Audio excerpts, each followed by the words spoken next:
on Sportsnet. Presented by the all-new Honda Civic Type R, like no Honda you've ever seen.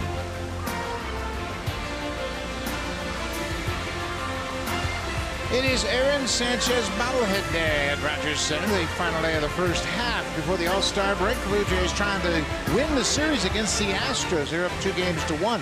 They play this final fourth game. Aaron Sanchez will make the start as he takes the field with his teammates. Excuse me, Aaron Sanchez, his bobblehead. Jay Happ makes the start. This field level action cam is brought to you by the Samsung Galaxy S8. Unbox your phone. Jay Happ has been on a good roll of late. He will pitch against his former team, the Houston Astros, and the Astros, they are loaded. A terrific lineup. They're 30 games over 500. Top of the order, the leadoff man. Nobody has done a better job of leading off for their team than George Springer in this series. He's hitting .500 with 2 doubles, 2 home runs, and 6 ribbies. And the veteran, Carlos Beltran. He has always hit well against Jay Happ. They've gone head-to-head for a long time over their long careers. He's got a double, 3 homers, and 6 RBIs against the Blue Jays left-hander. This is a very good hitting ball club, top to bottom. The Blue Jays have a chance to win 3 out of 4 if Jay Happ can throw like he has been throwing. 10th start of the season for Jay. Last time out against New York, 6 innings. That's 5 straight starts where he has thrown at least 6 innings. He threw a season-high 115 pitches. He also had a season-high in strikes with 74 of those 115 pitches. He's now 3-1 in his last 5 starts, 30 strikeouts, 5 walks, and just 1 home run allowed. So his fastball's been a lot better. His fastball command has been a lot better. It's been very aggressive. He held the Astros to 1 run on 4 hits in 6 innings last season when he won that game against his former team. Now defensively behind Jay Happ in the outfield will be Pierce, Pilar, and Bautista. Donaldson's back at third, starting to play like a Gold Glover at third. Justin Smoaks at first, the All-Star for the first time, will start the game on Tuesday, and Russell Martin's back behind the plate. 84 games and 82 starts in center field for Kevin Pillar. Could play a big part in today's ball game. He's had 1 error. His last error was June the 10th at Seattle. He's had the second most starts in the American League with just 1 error this season. So the Blue Jays trying to go into the All-Star break with some momentum. They beat the Yankees in a series in New York, trying to do the same against Houston here. Happ is set. Here's the first pitch of the game, and Springer bounces it toward third. Donaldson, what a play! Oh, my! A barehanded grab, and it thrilled himself. What a way to start a game. That ball had a lot of English on it, and, you know, just the possibility of catching it was 50-50. And he knows how fast George Springer can get down that line. It hits a seam, bounces away from him, bare hand all the way across the diamond. 1 pitch into it. Josh Donaldson is thrilling the crowd, and his teammate, Marcus Stroman, comes out for a 5. What a way to start the game. We had talked about Donaldson and how he has really started to play like an MVP once again, getting over those physical issues, and he has had a great series defensively. And that's a great start to his Sunday. Well, the Astros are asking for the review, and it looks like he's going to be safe. Springer legged it out, and I think he's going to end up with an infield hit. It's bang-bang at first. And you can see Smoke with the stretch, but it looked like Springer's foot was on the bag before he caught the ball. If they overturn that, that's going to be too bad, because that was an unbelievable play. Just the athleticism, like we talked about at the beginning of the show. How he's going after the baseball, how his legs feel great, how he's takes that ball off the carpet and makes a great play. Let's see what it says. Ooh. Now Danon Mute, the crew chief, with the safe sign, and we can still enjoy the play, but it's an infield hit for Springer, his 7th hit in 4 games. But what a terrific play. Springer with Smoke at first couple of All-Stars, and they will be in Miami Tuesday night. I'm putting a star down on that play. It's the first time on an infield hit you get a star. So it's an infield hit, and here is Jose Altuve. Altuve did not play in the game yesterday. This is the first time he's missed a game, missed the lineup since June 22nd. He's an everyday Ironman for sure. And on some kind of streak offensively, too. He has been swinging a red-hot stick. Everybody in this lineup has hit well, but Altuve, especially on the road, has really taken it to another level. In fact, over 400 on the road this season. Gene Segura of Seattle is smoking right now, and George Springer, as we mentioned, 7 hits in the 4 games so far. Ground ball, this could be 2. Tulowitzki to Goins back to first, and it is a double play. So that infield hit is erased by the double play. The Blue Jays turned 4 double plays yesterday. They get a double play here in the first inning to support Jay Happ, who supported himself very well lately. And getting more ground ball outs with the split change and his cutter over his last 5 starts. He's 3-1 ERA under 2. Opponents hitting .244, and when he gets guys on base, he's only given up 4 hits and 22 opportunities with runners in scoring position. Here is Carlos Correa. He is one of the 6 Astros that will go to the All-Star game representing the American League. Correa has reached base in 24 straight games. This ball is going to be 25 straight games as he hits it off the wall. Bautista guns it, and Correa stops, and Jose with a terrific play, especially with 2 outs to keep that runner from getting to scoring position. Astros have been very aggressive on the bases. No, Correa, the play's right in front of you. Bautista's arm is going to keep him at first base. Jose comes up gunning all the way to second base, and he had thoughts. I mean, he came out of that batter's box thinking double. That's how you come out of the box on a possible double, thinking double all the way and make the outfielder stop you, and this time Bautista did. Evan Gattis was the DH yesterday. He won 1 for 4. He's catching this afternoon.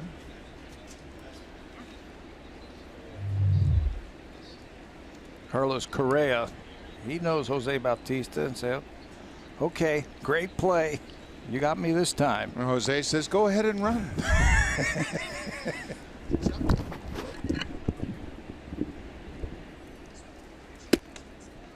Outside, it's 2-0. Jay Happ pitched 2.5 seasons for the Astros, 2010 into the middle of the 2012 season, when he came to Toronto for the first time.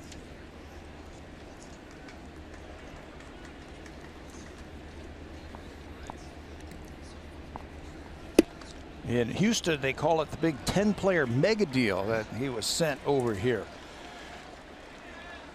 He came with 2 other pitchers in exchange for 7 players. Went the other way. 2 of them remain in the Astros system, Joe Musgrove and in AAA right-handed pitcher Kevin Comer.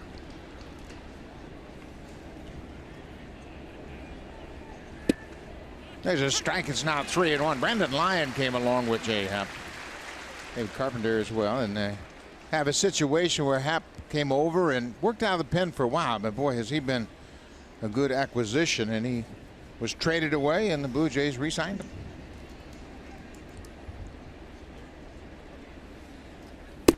Gattis takes ball 4, 2-out walk after the single by Correa.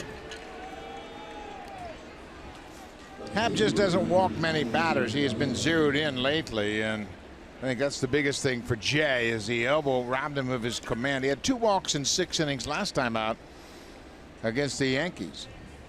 2 before that against Baltimore, then none against Kansas City, none against the White Sox, and just 1 against Seattle. Those were his last 5 starts that we talked about. He's been pounding that strike zone a little bit.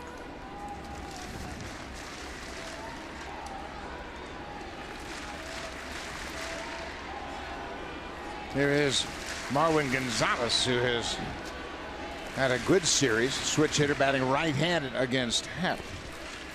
Gonzalez has played first, left, and second in the first 3 games. Jay starts him off with a cutter, and Russell's able to pick that one and keep those runners right where they are standing.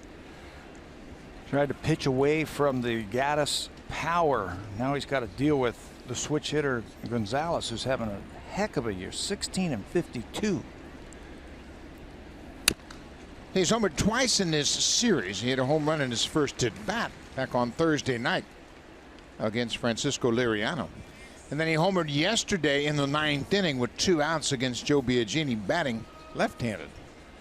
So he has a home run from each side of the plate so far in this series. He's already beaten his career high in RBIs for a season.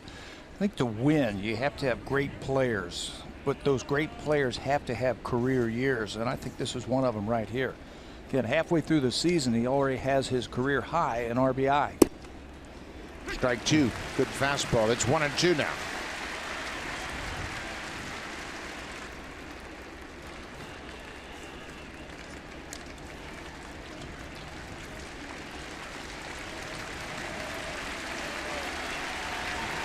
The Astros have lost just 1 series on the road all year long. That was back in April in Cleveland against the Indians. They lost 2 of 3. Blue Jays trying to take this series. They have a 2-1 advantage so far. Both of these teams will go into the All-Star break. And then John Gibbons and the Blue Jays will pick it up in the second half Friday in Detroit. First game of a 10-game road trip. Detroit, Boston, Cleveland before they come back to Rogers Center. And they announced today that today's bobblehead, Aaron Sanchez, will start game 1 coming out of the break. And we'll get the ball in Detroit. Soft liner into center. Pilar coming on and can't make the catch. He traps it. You better throw it back in. The umps are saying no catch. Pilar thinks he caught it. He turned his back on the infield. Correa came in to score. First base umpire John Libka called safe. And now they're going to have a look at it, I'm sure. But watch Pilar as he catches it. The umpires ruled it was a trap, but indeed that's a catch, and that's going to save a run and be the final out. John Gibbons wants to look at it, and you can see why. He caught it. This is going to be an easy one. He got that glove right on the turf, and you can see from that replay, not even close to bouncing into his glove. Kevin knows it as he comes in, and he was as surprised as anybody when he looked up and the runners were still running. Second review of the ball game coming here in the first inning. They reviewed the Springer infield hit, and the call on the field was overturned. I think this one's going to be overturned as well. And the players just saw the replay, and they're coming off the field, the Blue Jays. They just saw the replay on the big screen. The ruling on the field is that Pilar trapped it. A run would come in to score. But watch Dana DeMuth on that box there, the crew chief. And indeed, third out of the inning. A couple of good defensive plays by the Blue Jays, and they strand a pair of runners. Gonzalez is out on the line drive to center.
Donaldson made a terrific play, and initially it was called an out, overturned on review, and then Pilar makes another great play in center to close out the inning and keep the Astros from scoring. Well, the Blue Jays trying to take 3 of 4 against Houston, and Josh Donaldson's had a good series. He had a 3-run home run yesterday, part of a 4-for-8 against Houston so far. And Troy Tulowitzki, he too had a 3-run home run. They have now hit home runs in 10 games as Blue Jays since they have been teamed up here, and the Blue Jays are 9-1 in those 10 games. They will face Brad Peacock. The 29-year-old will make his 9th start of the season after he started this season in the bullpen. He has 6 wins this year. He's 6-1. That's a new career high. His previous high was 5 in 2013. He's also on a 3-game win streak, which ties the longest streak of his career. Beat the Braves last time out. 6 innings, 3 runs on 7 hits. He's a big strikeout pitcher. Peacock is now 29 years old. He delivers the first pitch strike to Jose Bautista.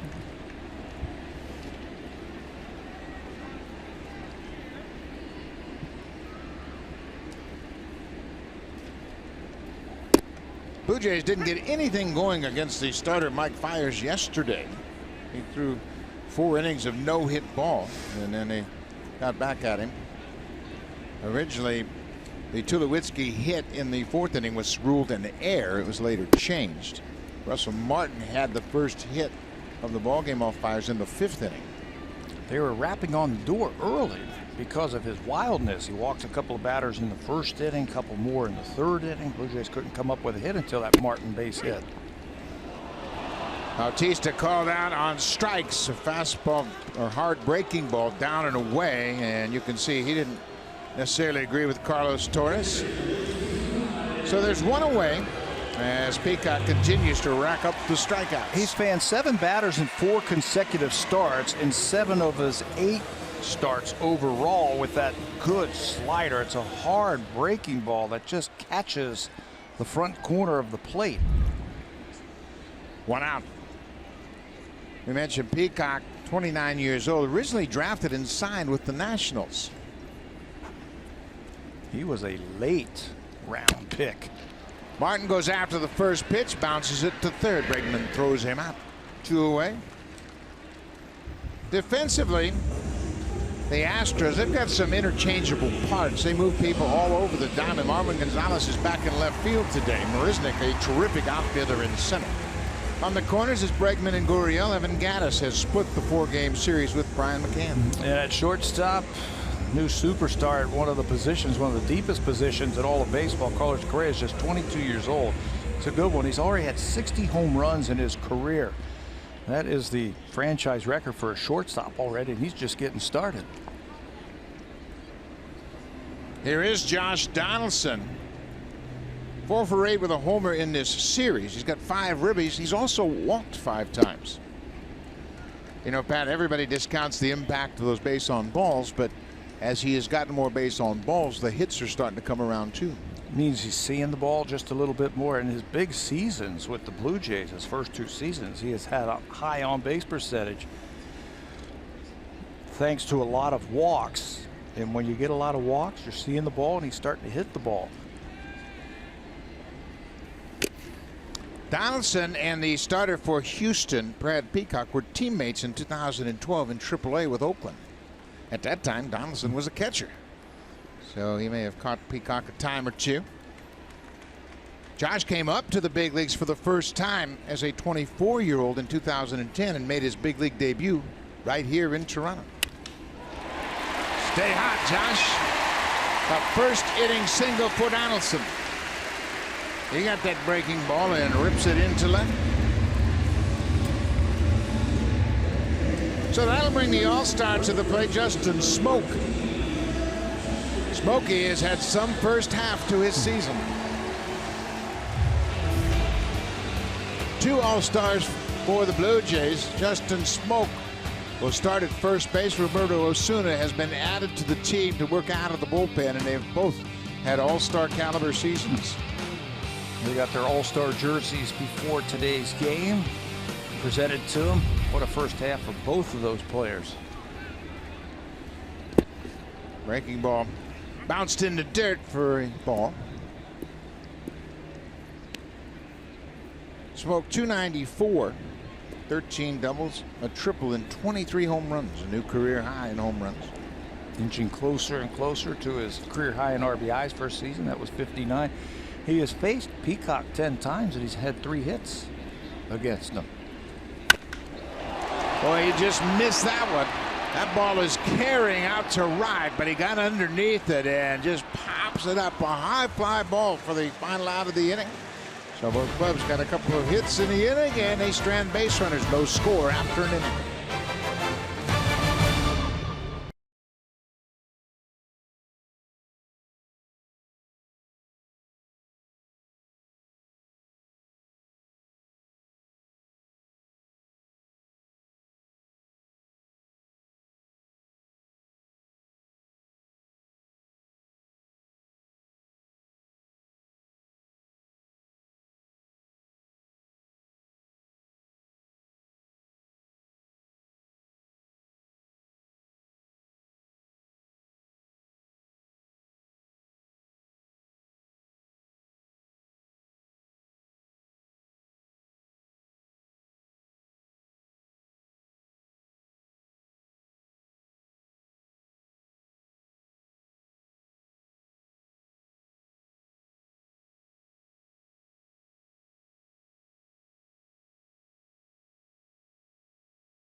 Rogers Center. Troy Tulowitzki has really started to heat up again at the plate, including going 2 for 4 with a 3-run home run in yesterday's winning effort. Now, manager John Gibbons told me that he's seeing a different Troy Tulowitzki. He said he's seeing a Tulowitzki who's being just a little bit more aggressive at the plate. He's seeing a Tulowitzki that is having more quality at-bats. And he says that he's a big guy with a big swing and doesn't take much to get his timing out of whack. The only unfortunate thing is now he's got the next 4 days off. Now that DL stint, according to Gibbons, was a long layoff over 30 games. So even though Tulo took BP and hit in the cages to stay sharp while rehabbing that hamstring, it doesn't replace facing live pitching and being in game situations. And Buck, just how hot has Tulo been in his last 15 games, batting .316 with 5 home runs and 9 RBIs. He's got his batting average up to .254, so that's headed in the right direction for sure. Here's Carlos Beltran. Beltran back in the DH spot. Beltran did not play in the game yesterday. In his 20th season, he's had a lot of success against J-Hap. 10 for 32 for his career. And there's that high fastball. Look at all those pitches. You think they want to pitch Beltran away? And up. That's where you just take away his power. Beltran's got 11 home runs. A little bit quicker down and in, so Russell Martin and Jay Happ, they're staying away from him. Well, especially in this situation where Beltran's not really swinging the bat all that well right now. So in order to hit a pitch away from you really got to square it up, and your timing has to be right on the money. Not such with a pitch on the inner half. They're going away again. And he gets that breaking ball on the outside corner. Bautista was called out on a breaking ball his first time up. Beltran takes a breaking ball away for the strikeout. Jay's got a slider. He also has a cutter. That one is a backdoor slider. Gets plenty of the plate as Martin sets up off the plate and then catches that ball right on the corner. Yuli Gurriel, the first baseman. His average at .295. I mean, these guys can hit. He's hitting 7th in the lineup with 43 doubles or 43 RBIs. Seeing about 3 pitches per at bat. He is a free swinger.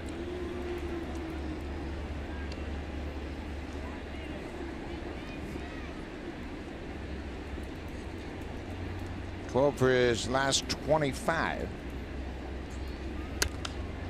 Fouls it off. He just looks like he wants to hit. You can see him in the way he gets in the batter's box. He gets that bat set over his shoulder, and he is anxious to swing. Looks a little dangerous up there. Teams have tried to pitch him in. I've seen some games before they came here. They tried to pitch him in, but he's very quick. You think he might be able to get in there. Another pitch away, misses. It's 3-1. Interesting first inning for J-Happ. He gave up an infield single to George Springer. Then Altuve bounced into a double play.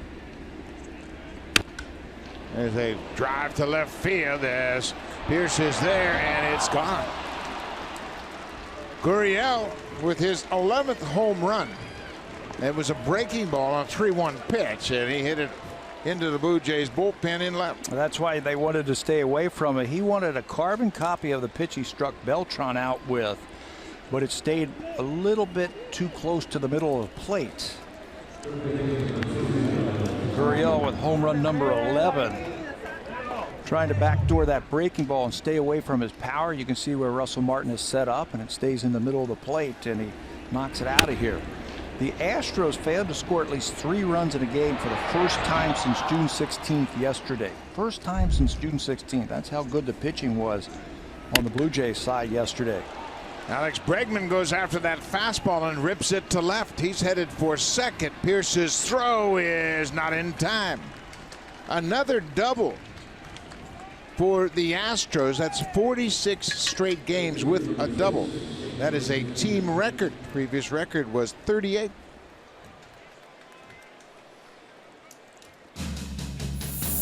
Get fired up for summer with the new Broil King Barbecue from Home Hardware. Here's how. Beautiful afternoon and a great shot of Center Island across the way. So a 1-out double for Bregman after the home run to Gurriel. Here is Jake Marisnick, the number 9 hitter.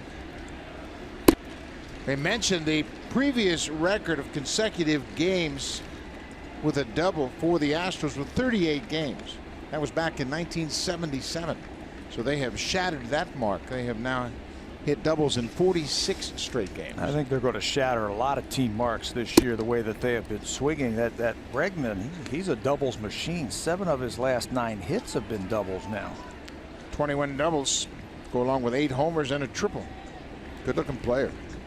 Just in his first full season for the Astros and A.J. Hinch.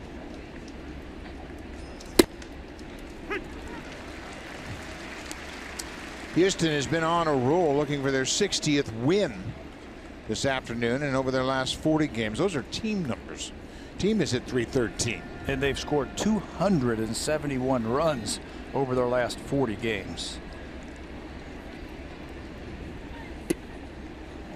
I think that just shows how well the Blue Jays pitched yesterday, especially Stroman, his 7 innings. 7 innings, a single run on 6 hits through 109 pitches. Marisnick with the count in his favor, 3-1. Fouls it back.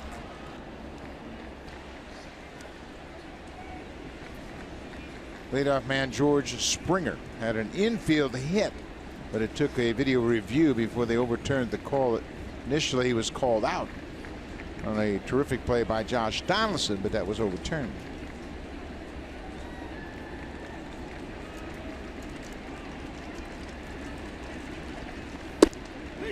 Strike 3 come. Marisnick caught looking.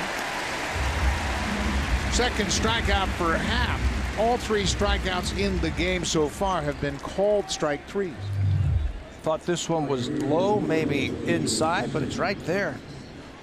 Happ cuts that fastball right on the knees and right on the inside corner. Russell Martin with a little extra help right there as he holds it for the home plate umpire. George Springer back to the top of the order.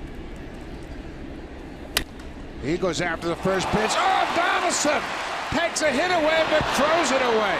And a run's going to come in to score.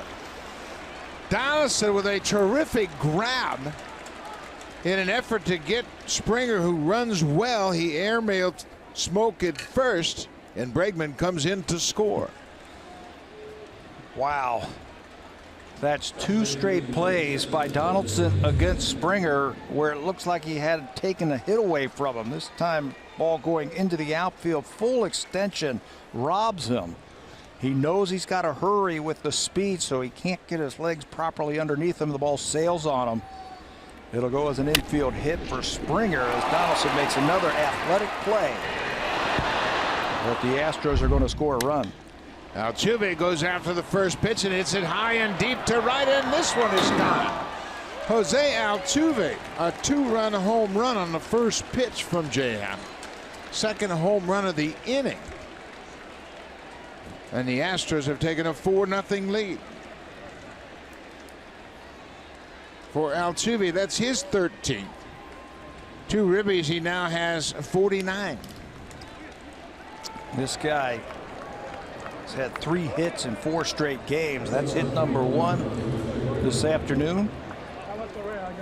The Astros continue to swing the bat. That's their second home run this inning. Changeup from Happ, and that ball is hit a long way for a changeup to Altuve. A first pitch changeup, and Altuve hits it to the opposite field.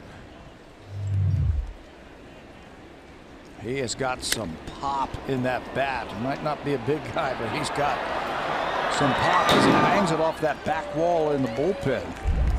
Home run number 13.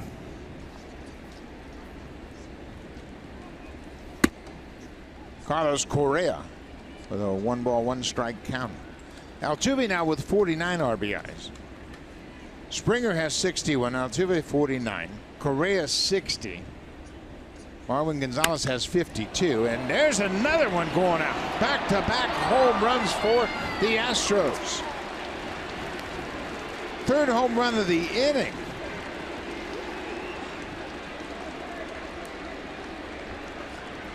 And Pete Walker with a slow walk out of the Blue Jays dugout. He's got to let Correa pass and score before he goes to the mound, but what an inning. And they had a couple hits in the first inning, but the double play by Altuve and then a nice catch by Pilar saved a run in the first inning. That is the 6th time this season that the Astros have gone back-to-back. Second time that Correa has been involved in it. Looked like a pitch that was down and in, maybe one of those cutters or that slider down and in. He's so quick. Yeah, cutter. Correa had his 14-game hit streak snapped yesterday. He was held to an 0 for 3, but so far 2 at-bats, a single and a homer. And he has reached base in 25 straight games. 3 home runs in the inning.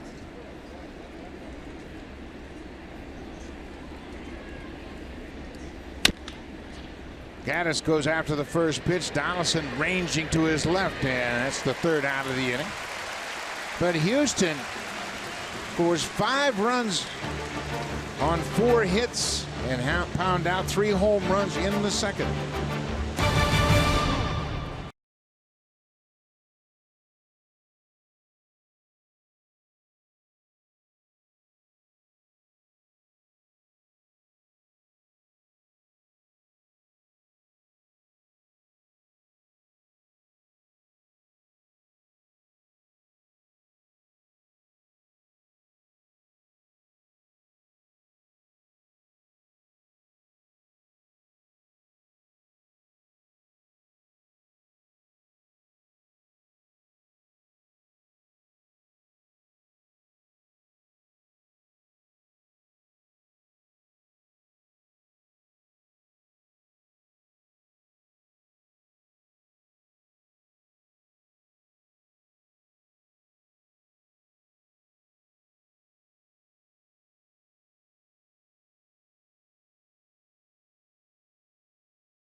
entertaining clients, corporate functions, or outings with family and friends. You can entertain from 16 to 300 guests. Our account executives will find the perfect package that best suits your needs. Visit BlueJays.com/luxury suites or call 416-341-1635. Well, the Houston Astros, they were quieted yesterday, 2 runs on 7 hits, and today a different story. They scored 5 runs on 4 hits in the second inning, including 3 home runs. They have averaged nearly 7 runs per game on the road this season. They have a 5-0 lead before the Jays bat in the second. They lost 2-1 to the Boston Red Sox on June 16th, and from that day to yesterday, in every game they had scored at least 3 runs. So the Blue Jays have some work cut out for them this afternoon. Kendrys Morales, the DH. He goes after that breaking ball. Morales yesterday 1 for 4 with a strikeout.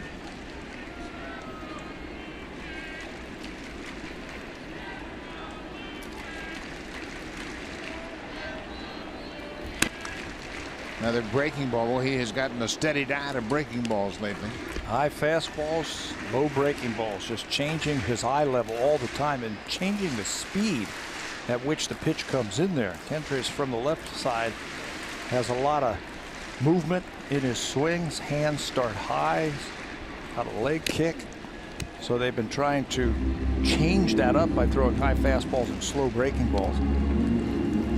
Well, Morales had a breaking ball base hit yesterday. He hit a curveball into right field, but it was up. It came off Mike Fiers in that 5th inning.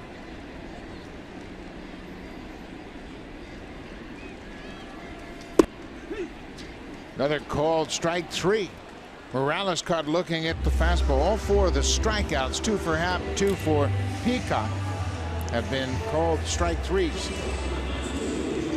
Well, let's take a look at this afternoon's starter, Brad Peacock, and what he will feature. Fastball, slider, curveball, changeup, and that slider is outstanding. Again, he's had 7 strikeouts in his last 4 starts consecutively. He'll use the fastball to set up his slider and his curveball. You mentioned Peacock was a late round draft pick. In fact, it was the 41st round draft pick of the Washington Nationals in 2006.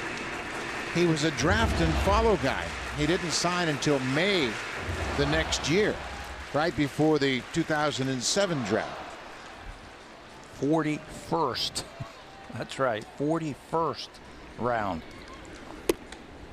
Here's that sweeping slider. Peacock went from Washington along with A.J. Cole, Tommy Malone, and Derek Norris for Robert Gilliam and Gio Gonzalez. That was in December of 2011.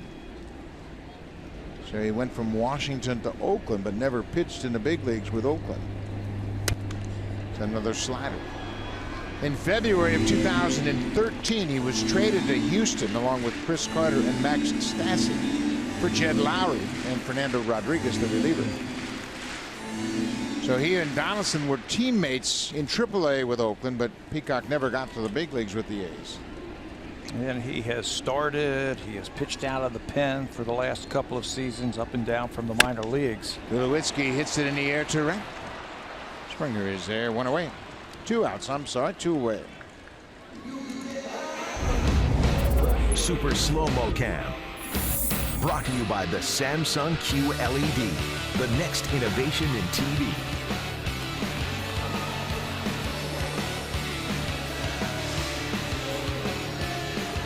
Steve Pearce, the left fielder. Pearce did not play in the game yesterday. He had a hit on Friday night, a 1-for-4 effort on Friday night.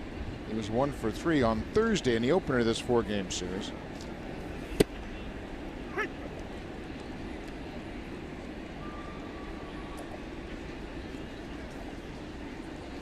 The Astros got Charlie Morton back off the disabled list on Thursday. One of their starters getting healthy. Dallas Keuchel, the all-star, threw here. They threw a flat ground They hope to have him back soon. He's dealing with a pinched nerve in his neck. He still has to do some rehab assignments, from what I understand. They're thinking really not even the end of July. It's not really realistic to get him back. Not when you miss that much time, and they just need him healthy again. Last year he tried to pitch when he wasn't 100%, and that didn't work out. Pierce reaches out and pokes it right where Altuve would have been standing if the defense was playing straight away, but the shift was on. He gets a 2-out single. Let's check in with Jamie Campbell.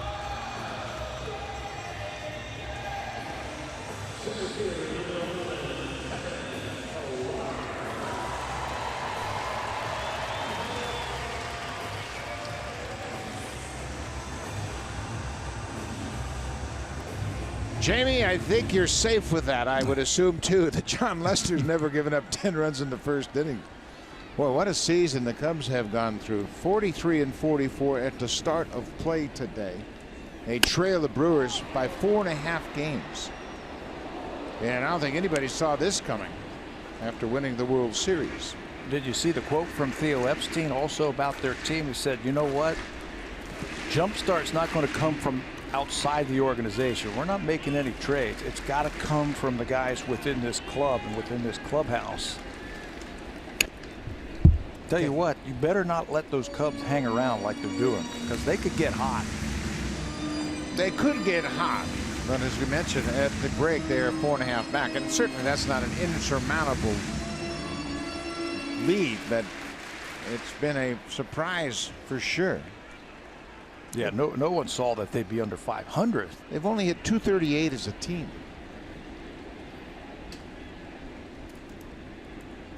Pilar in the hole, 0-2.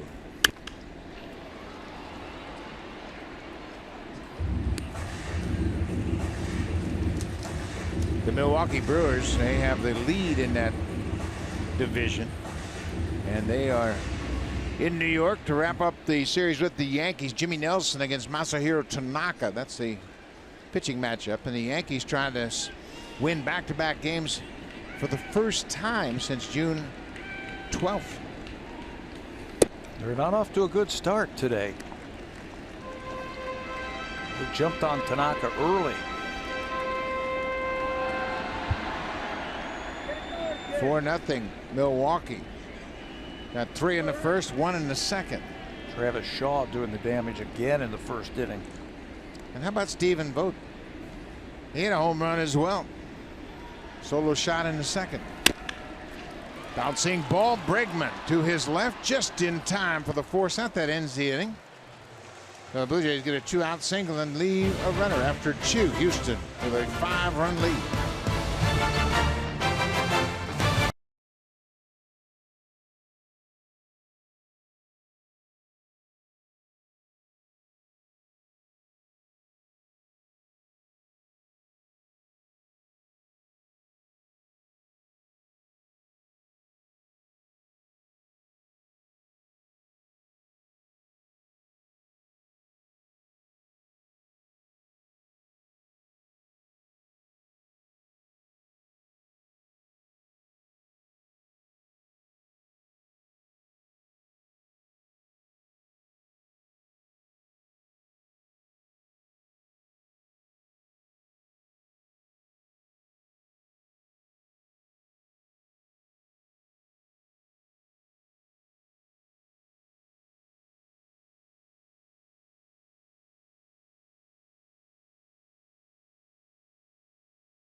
Balls of Fire. Don't miss Brock Lesnar, Samoa Joe, Roman Reigns, Sasha Banks, and all your favorite WWE Raw superstars on the WWE Network. That's tonight at 8 p.m. Eastern, 5 p.m. Pacific time on WWE Network. Subscribe today at WWE.com/Canada. Fun. Thank you very much, Hazel. Good crowd on hand. The roof is open. Tony DeFrancesco is the third base coach filling in for Gary Pettis, and he and Josh Donaldson having a conversation in between innings because they were together in 2010 when DeFrancesco was the manager for Josh Donaldson at Sacramento in AAA. DeFrancesco was a former catcher in his playing days, and he coached Donaldson, and at the time they needed somebody to fill in the third base. He said, "Josh, do you mind playing third a little bit?" He said, "I'll give it a try." How about that? After that season in 2010, he went down to the Dominican Republic and played 15 games for Escogido. And DeFrancesco told me earlier, DeFrancesco said, you know what, Josh knew he had to get some experience playing third in case that came up again coming back to camp with the A's. High fly ball to right off the bat of Marwin Gonzalez. Bautista battling the sun. Hazy day with the cloud cover, and he really had to do a nice job to stay with it.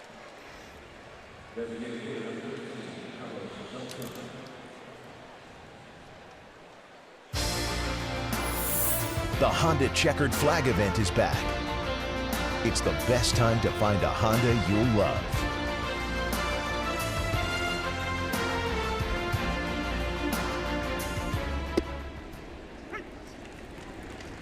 Carlos Beltran, a strikeout victim his first time up. It's an interesting story about Josh, playing. He was a catcher you were just talking about, and he had the wherewithal to say, you know what, I better go down and play some winter ball because I might be able to play a different position. It'll help me get to the big leagues a little bit quicker. Yeah, and we mentioned he made his big league debut here at Rogers Center on April 30th, 2010 as a pinch hitter.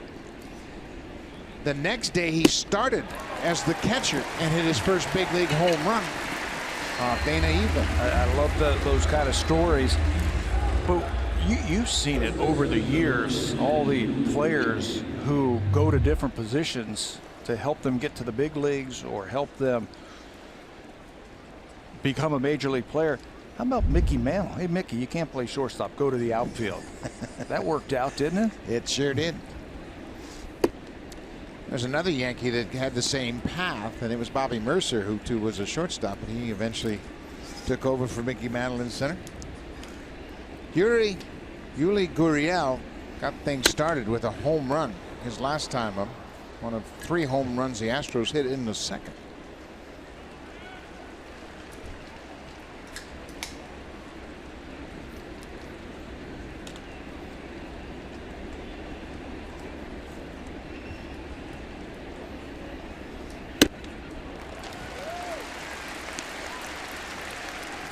Gurriel is the older brother of a Blue Jay farmhand, Lourdes Gurriel, who has been battling injuries most of the season, but he's in Dunedin in A-ball in the Florida State League. He too is a very aggressive hitter. Pilar comes in a couple of steps. Now he backs up, and Jay Happ retires the side in order.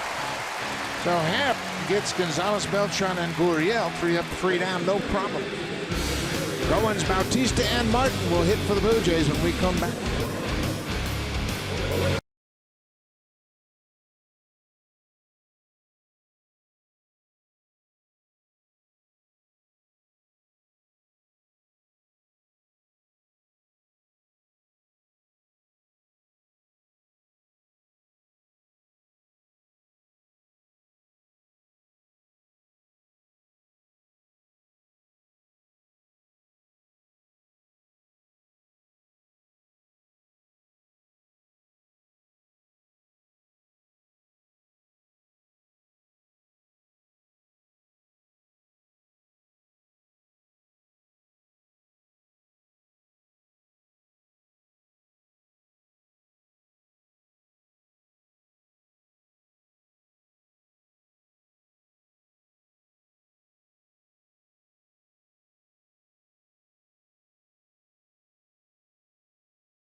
Seaman Jeremiah Young. Originally enrolling in the Army, leading seaman Young quickly made the switch to the Navy. He deployed on Operation Carib in 2011 to support the elimination of illegal trafficking in the Caribbean Sea. We are proud to salute leading seaman Jeremiah Young and all the brave men and women of the Canadian Forces. It's a great part of the Sunday home games here at Rogers Center all season long as they honor the men and women of the Canadian Forces. Ryan Goins, the number 9 hitter, will start things off, and he takes one outside for ball 1. Goins for the season hitting just over 200, but he has driven in 28. Tried to check his swing and fouls it out of play. Making the most of those 40 hits, driving in 28 runs. It's his work with the bases loaded. That's where he has really cashed in a lot of those RBIs. Bouncing ball, fair ball. Gurriel will wave off the pitcher and step on the bag, 1 away. Ryan 7 for 9 with the bases loaded this year.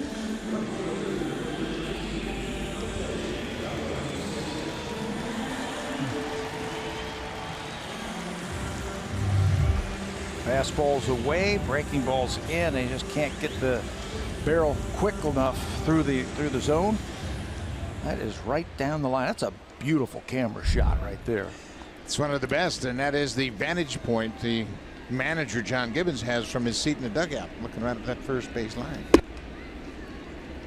Jose Bautista was called out on a slider his first time up. He thought it was off the plate, down and away.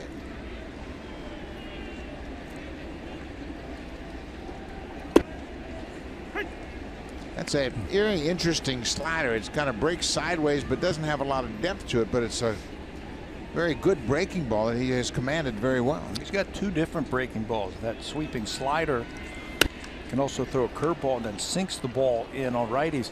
He's a lot like Charlie Morton, who we saw a couple of nights ago.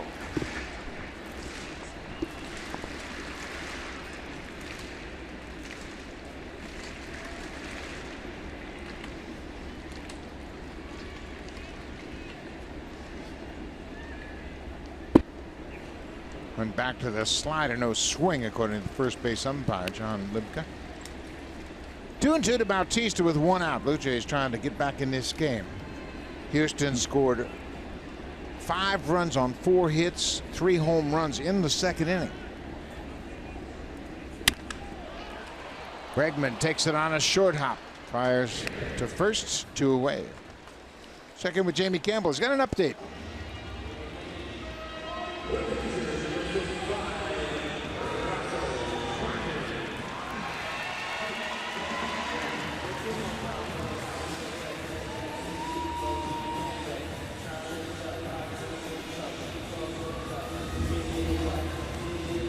Indeed, Travis Shaw has been a great pickup, and the Boston Red Sox have to be scratching their head a little bit, saying, gee, he used to play third base for us, I think. And yeah, we got this other guy, the pitcher that hasn't pitched, Thornburg. But how about Stephen Vogt?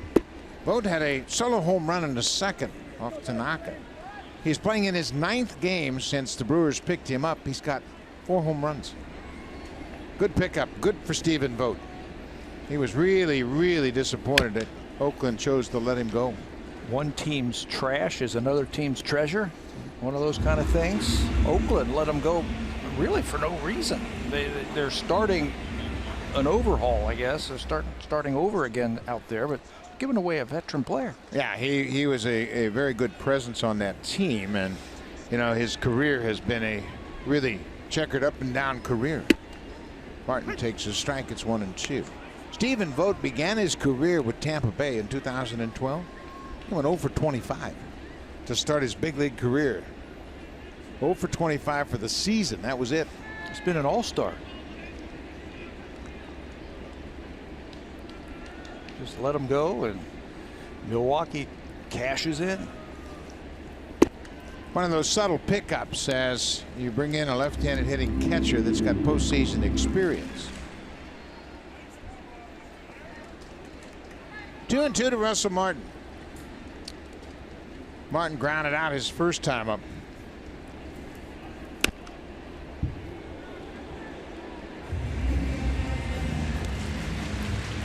Jays getting their second look at Brad Peacock. Russell's been a tough out lately. Seeing a lot of pitches, been hitting the ball with authority the other way.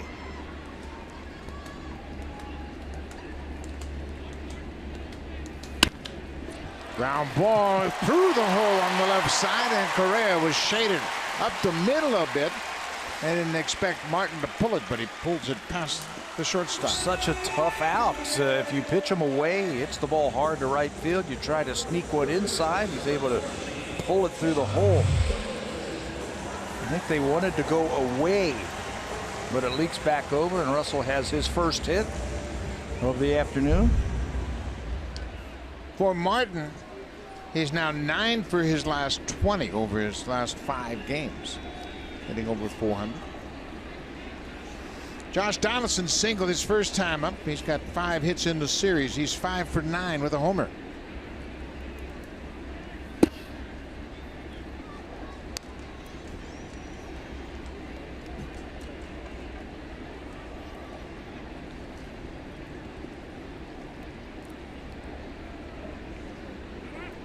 I didn't have a chance to ask Josh this the other day when I was talking to him, but I can bet that he wishes the All-Star break was about a month away. The way he is swinging it, the last thing he wants to do is sit down for 4 days. Yeah, John Gibbons feels the same way. They beat the Yankees in New York 2 out of 3, and they have a chance to win this series over the Astros, and then 4 days off. That's tough to overcome. Just start getting things going. Feeling like his team is starting to swing the bat a little bit better. Swinging a drive left field, and this one is off the wall. Martin is headed for third.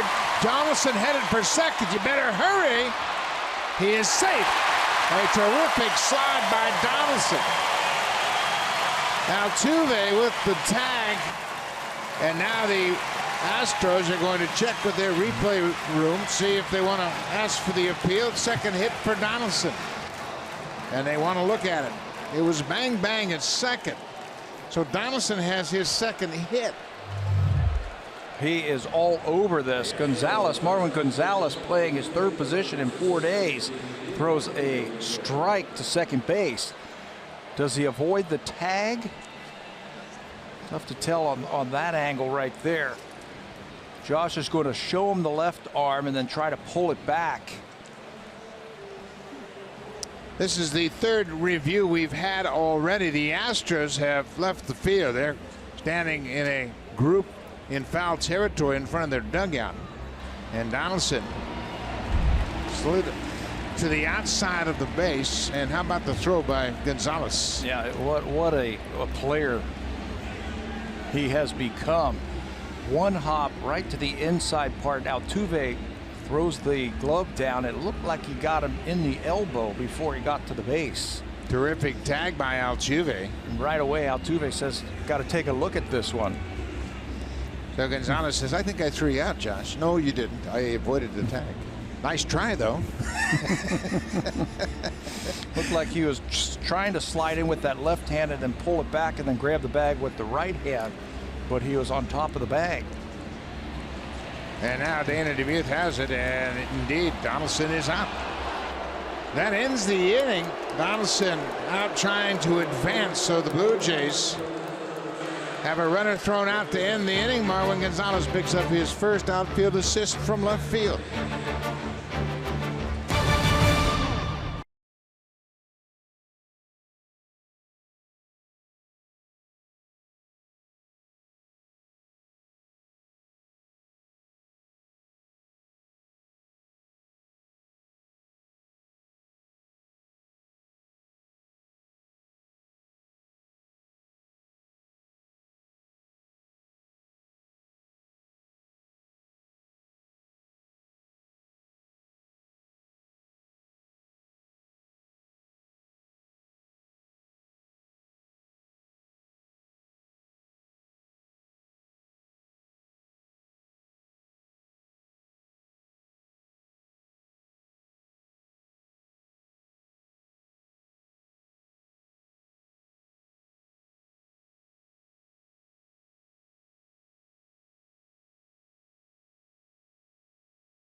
Jays Care's Girls at Bat program empowers girls and young women to succeed on and off the field. To get more girls in the game, visit jayscare.com/girls at bat. And we want to welcome those enjoying those comfy green chairs in the TD Comfort Zone. They're guests from one of TD's community partners. Welcome, everybody. Great to have you here on this Aaron Sanchez bobblehead day. As they gave away the bobblehead, Aaron's mom, Lynn, threw out the first pitch to her son, Aaron, who caught the first pitch. Aaron will open up the second half of the season starting Friday night in Detroit against the Tigers. First game of a 10-game road trip to pick up the second half for the Blue Jays. Alex Bregman. He had a one-out double his last time up.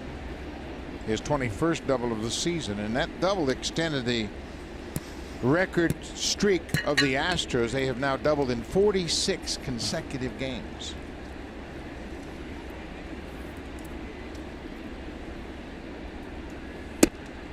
Breaking ball off the plate. We mentioned the 77 Astros team had the previous record, and the names of those players that collected all the doubles pretty historic. Bob Watson, Enos Cabell, Cesar Cedeno, Jose Cruz. Art Howe had 23 doubles, and Joe Ferguson, the catcher, had 21. Ferguson. So in another 20 years or so, we'll be saying that about this Houston Astros team. Boy, what a lineup they had. Yeah, we're saying it right now, the way that they have gone through the first half. They lead. They lead Major League Baseball in runs, home runs, and batting average. Bregman takes the leadoff walk here. Second walk issued by Happ. A.J. Hinch is in his third season as the manager of the Astros, and boy, oh boy, have they put together a good team. And as we mentioned, they're still missing a couple of their key starters. Dallas Keuchel, former Cy Young winner, dealing with injuries now. You know, it's only happened 3 times in Major League Baseball history. Well, since the division era. That was in 1969 when they split into divisions. Only 3 times where a team has finished leading all of Major League Baseball in runs, home runs, and batting average. And some of those teams were historic teams. The 1976 Cincinnati Reds. There goes the runner. The throw is high, but not in time to Andy Demuth. Waves Bregman safe. He has now stolen 8 bases. Been caught twice. They're going to check it. We have had our share of video reviews so far in this game. So there have many been close, 3 so far. So many close plays. There really wasn't an argument that time from Ryan Goins, suggesting that he had a high tag. Bregman straight steal. Not really sure. Another look as he extends that left hand out to grab the base, and there's the tag. Can't really see the tag there, but the Blue Jays aren't going to ask for the review. I think he might have initially missed the tag when he swiped down at him. Bregman will pick up his 8th in 10 attempts.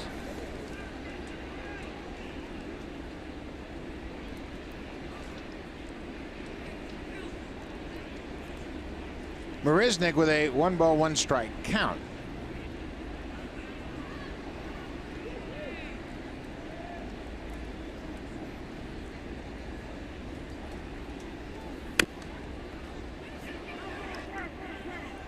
Home plate umpire Carlos Torres calls it foul. Russell Martin got on it as if he thought it might be a fair ball. It was sitting right out in front of home plate.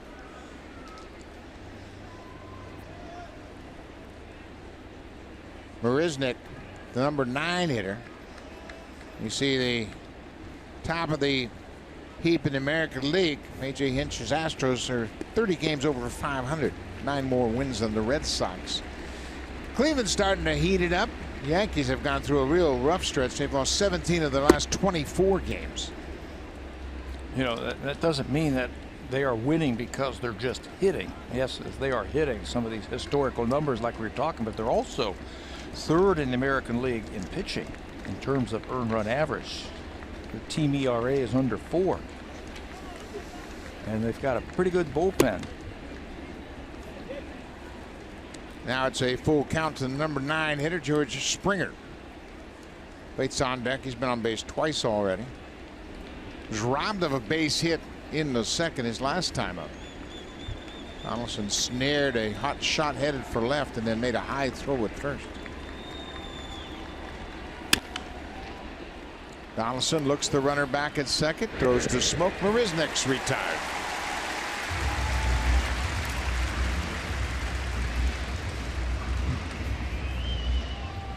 Houston at 59-29 plus 15.5 in their division, and you see the biggest division lead at the All-Star break. The Mariners won 116 games in 2001. They had a 19-game lead. Pittsburgh Pirates way back in 1902 led by 14.5, and the Mets in '86 led by 13.5. So this 15.5 game lead, a historic lead for the Astros. And you have to stay motivated in the second half. A.J. Hitch was talking about it the other day about a team that's out to a big lead like this. You have to stay motivated because nobody gives you a trophy for winning a first half. They start talking about you historic contact and winning championships, getting into the playoffs, winning World Series. I mean, that's what your eyes have got to stay on if you're the Houston Astros. George Springer fouled off the first pitch, and fastball misses inside. Ball on a strike to Springer. Reached on an air in the second. Came around to score on the Altuve home run. 7-game hit streak now. 16 for 29 during the 7 games.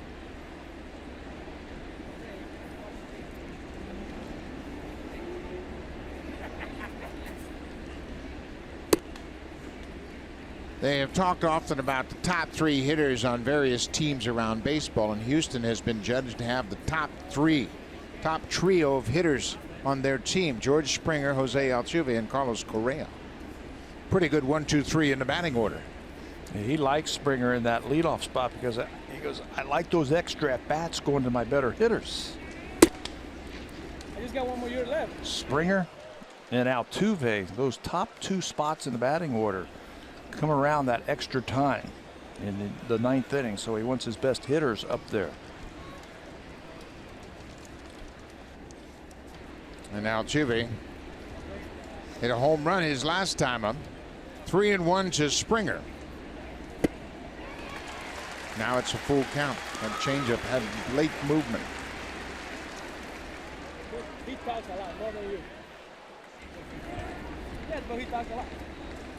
Altuve is from Venezuela. He's got 4 straight games coming into this game with 3 hits.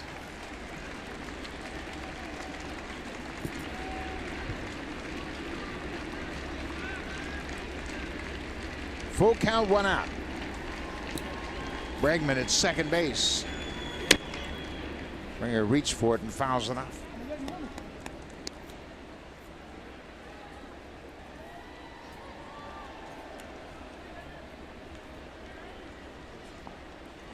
Six Astros going to the All-Star game. Springer, Altuve, Correa will represent their team. Chris Davinsky, who pitched in yesterday's game, Dallas Keuchel and Lance McCullers Jr. round out that roster. And again, it's not just built on great hitting. Their pitching has been great. You know, they lead the American League in strikeouts, the Houston Astros. When you think of the Astros, you don't think a big fireballing team, but they lead the American League in striking out the opposition. Another full count pitch. Ground ball. They've got a shot at Bregman, but Tulowitzki goes to first. Bregman broke on contact, and Tulowitzki fires to first to retire Springer.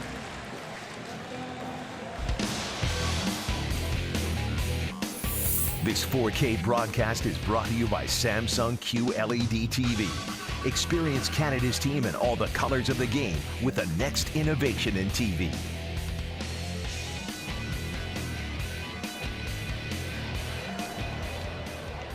Lucas Harrell has started to throw for the Blue Jays. Pitching here in the 4th, has thrown 68 pitches. Here is Altuve. He goes after that first pitch. Pat, you can see everyone in this lineup swinging the bat with a lot of confidence. I mean, they step up there and they see something they like, they go after it. Just let it go. They're not taking pitches. They're not looking to walk, work the count. That is confidence when they get into that batter's box. Hey, you know, you're good. They know it. Altuve is tied for first in the majors in 3-hit games. He's had 14 3-hit games this season. He's tied with the third baseman of the Indians, Jose Ramirez. He's got a 6-game hit streak. I asked him today, who did he look up to as a hitter when he was a kid? And the first name out of his mouth was Dustin Pedroia, which would make a lot of sense. They're both about the same size and they play second base. And then I asked him who was next. He said Ian Kinsler. He said, I like the way he uses the whole field, swings the bat very aggressively. And the third one is, he said, I got to include Miguel Cabrera. He's my countryman and maybe the best right-handed hitter in the game today. I guess he's too young to remember Joe Morgan. He reminds me of a lot of Joe Morgan, who started with the Astros. Small second baseman, power, speed, great defender, can do it all on the baseball field. 2-2. Joe's career was probably over by the time he was born, so he probably doesn't know that much about him. That's who he reminds me of. Yeah, and Morgan, of course, was a left-handed hitter, but he stopped playing in '84. Okay, so he was probably born in 1990, 89 or 90. So probably too young to remember him. 1990, indeed. May 6th of 1990. That's when Altuve was born. Outside, full count. We mentioned Altuve has had 4 straight 3-hit games. The last guy to have more than 4 straight 3-hit games was George Brett back in 1976. Brett had 6 straight 3-hit games.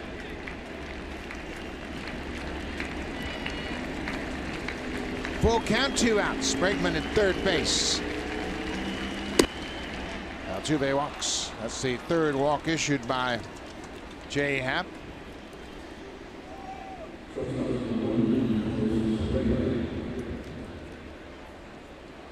Carlos Correa will come to the plate. He is 2 for 2 already with a home run. And another threat to steal at first base, so Russell Martin's got to go through some signs. Going to let him know what he's going to do. Got to deal with this guy first of all. Breaking ball down and into Correa. And that is home run number 19. His career high is 22. Yeah, but he only has a half a season to go. I like his chances.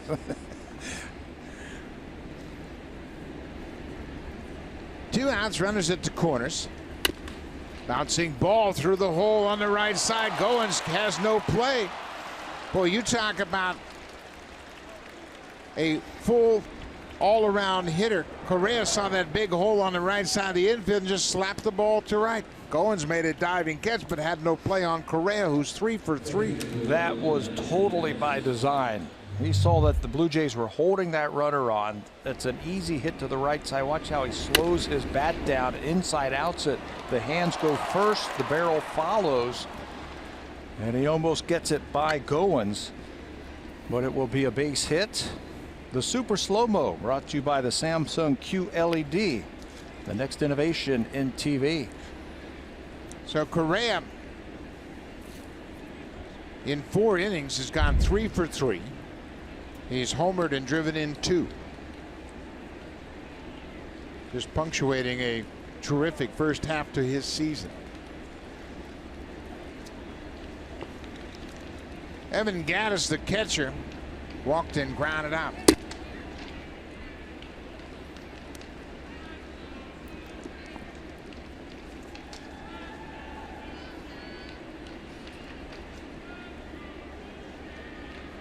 Six nothing Houston.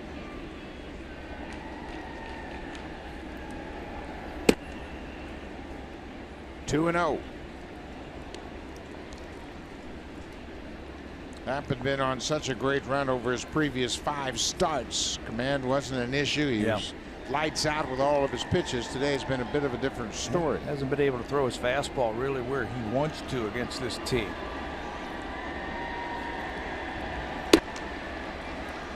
Three and 0. Happ has walked through this inning. He walked Bregman to start the inning. He came around to score. Bregman had a stolen base.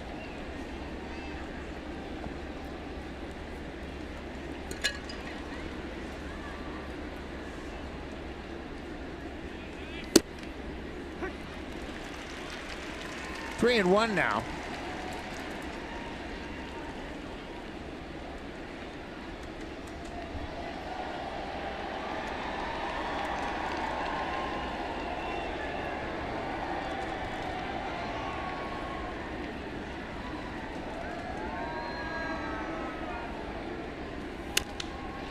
Popped up, Smoke giving chase down the right side in foul territory, and he can't get there.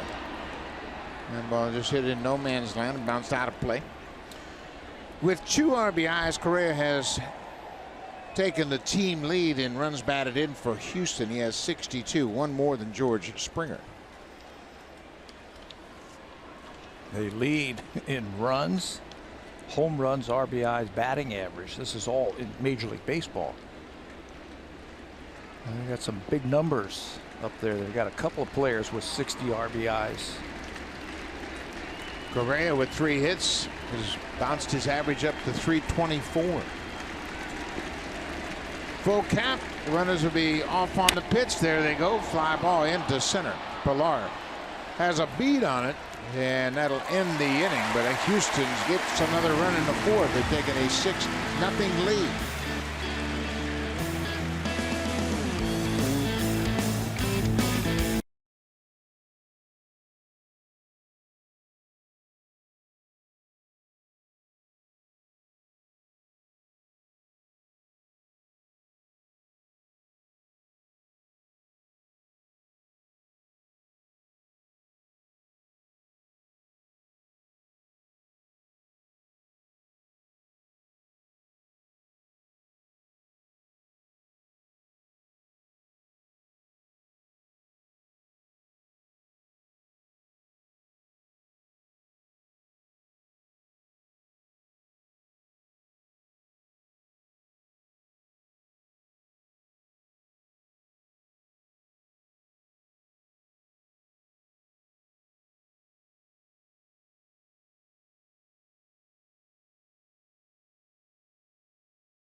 Has found its home in Canada.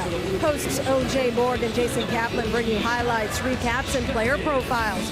Wednesdays at 10 p.m. Eastern, 7 p.m. Pacific Time on Sportsnet 360 and live stream on Sportsnet Now. Beautiful day here at Rogers Center. Blue Jays trying to rally back. They trail by 6. 25 degrees. The roof is open. Kind of a cloudy, overcast day, but there aren't threatening clouds in the area as we speak. Houston had a big 5-run second inning. Justin Smoke just missed hitting a home run his first time up back in the 1st inning. He hit a high fly ball to right. He's getting a lot of breaking balls lately, hasn't he? A lot. Really plays into his approach, and that has allowed him to have so much success this season. By looking for breaking balls, it just slowed his tempo down at the plate. It's right. Certainly played dividends. Well, this pitch right here will be a telling pitch, I think. 6-0, fourth inning. It's 2-0. That's what you would expect. You're up by 6. Throw him a fastball. Smoke is 6th in the American League in home runs with 23. Aaron Judge of the Yankees has 30. Judge with 30 home runs has set a new rookie home run record for the New York Yankees. Breaks a record by the great Joe DiMaggio, set in the 30s. And he's got half a season to add to it. Smoke takes a leadoff walk. Good start for the Blue Jays here in the 4th.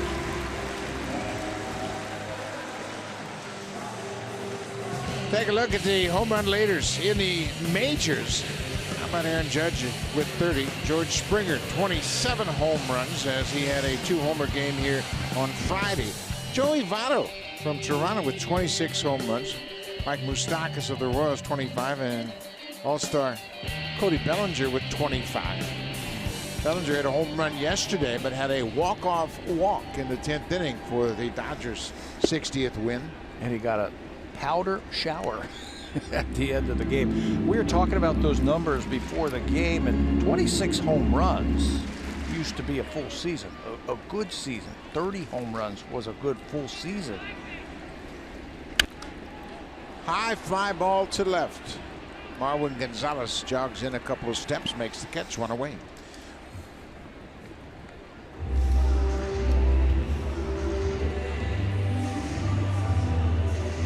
Beauty Tone, Canada's color experts, available exclusively at Home Hardware and Building Center locations. When you talk about home runs, Mike Moustakas has 25 home runs at the All-Star break. The record for Kansas City for a season is 36, hit by Balboni. Steve Balboni hit 36 home runs, so Moustakas has certainly that record within his reach. A great chance. That was done in 1985. There's a lot of team records that might go down. Shows you the type of young players there are, and the ball's carrying like crazy this year.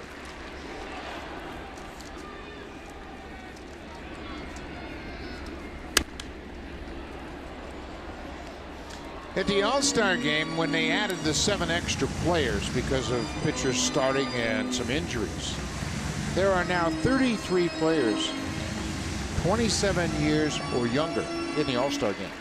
And that certainly bodes well for the future of the game. A lot of young players, that attracts young fans, and certainly with so many young stars, I think the interest is peaking. There are 19 players in the American League 27 or younger, 14 in the National League. And there are 28 first-time All-Stars in this All-Star game. So it'll be an interesting showcase for some first-time All-Stars, including Justin Smoak and Roberto Osuna. Just the shortstop position alone, I think, in Major League Baseball, the young players that have come through over the last couple of seasons, they're in good hands. Sportsnet will carry the Home Run Derby on Monday. That begins at 8 Eastern, 5 Pacific. And on Tuesday, the All-Star game will be carried on Sportsnet. It all starts at 7 p.m. Eastern Time, 4 Pacific. And it should be a good show. Of course, Justin Smoak will be the starting first baseman. Tulowitzki takes it outside. It's 3-2.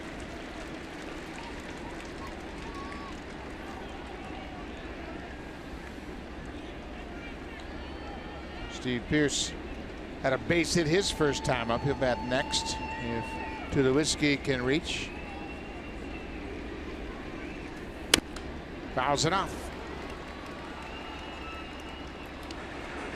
Brad Peacock has 2 strikeouts, and he came in as one of the best strikeout pitchers in the game.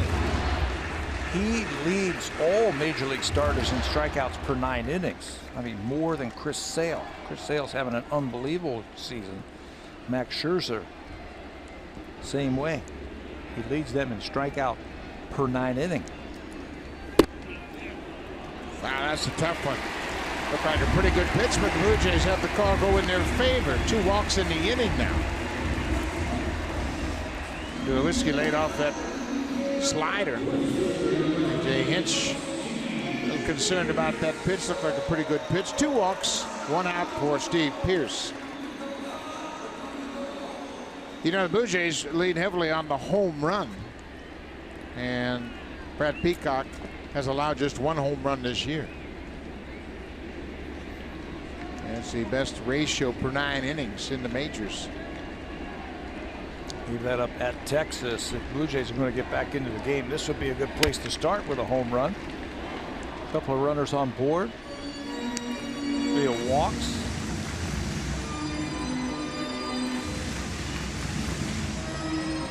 Pierce has held his own with runners in scoring position at 279.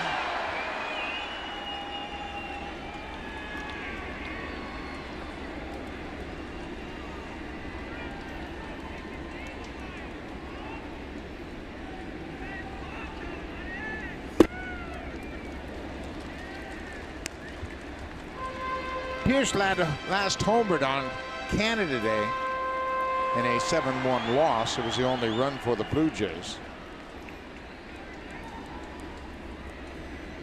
Henry Morales taking care of his new bat. Fine one with the hits in it.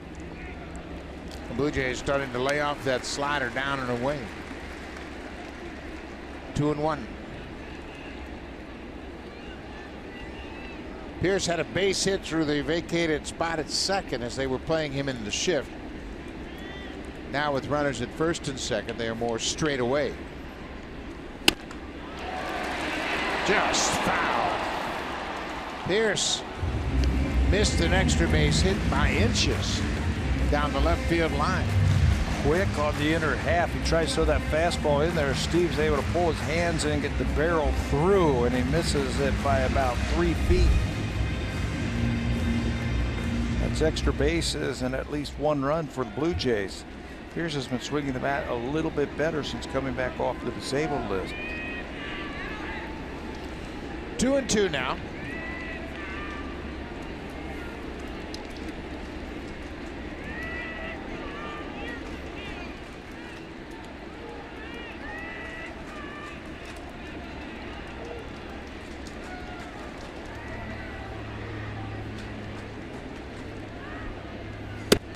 Outside a full count. Well, the Blue Jays put together a pretty good offensive run lately by going the opposite way. They started it in New York. They got some base hit to the opposite field. And they took their walks, too. 2 walks have put a couple of runners on this sitting. There's another pitch away from loading the bases.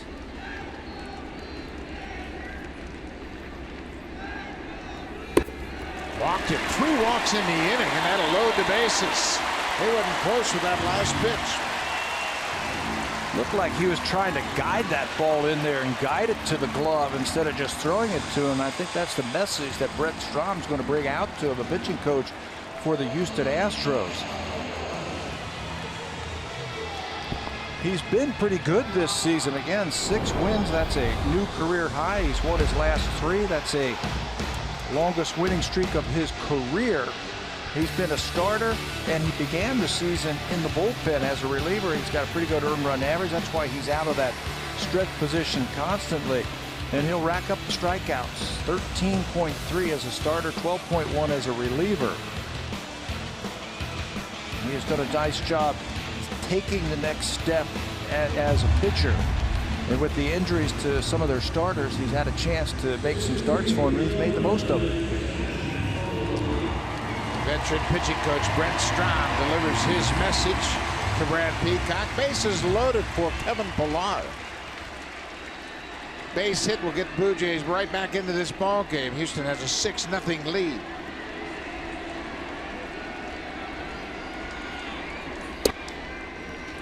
Can't find it. Can't find that breaking ball that he was throwing on the outside corner the first time through. Boy, you really got to make him throw a strike here. He has walked 3 in the inning. Make him come to you. Boy, he has lost it in a hurry. He hadn't walked about it till he walked smoke to start this inning. Brett Strom on the phone with the bullpen.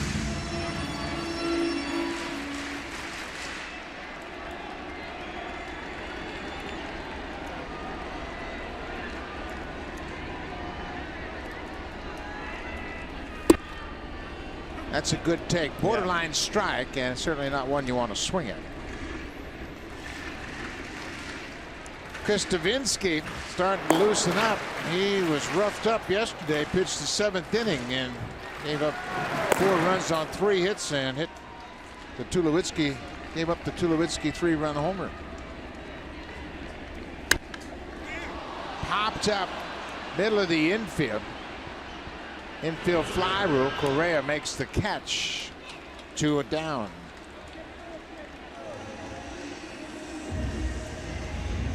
So 2 outs now. The number 9 hitter is Ryan Goins.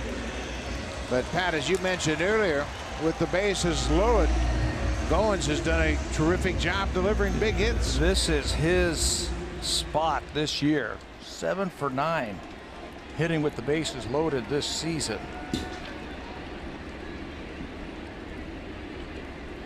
He has come up with some big hits for the Blue Jays with the bases loaded. Hit a grand slam in Milwaukee. He's driven in 11 runs batting with the bases loaded.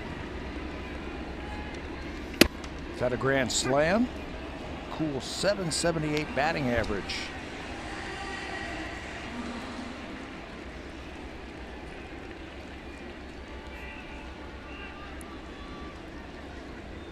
Oh, and 1. Peacock jumps ahead of Goins.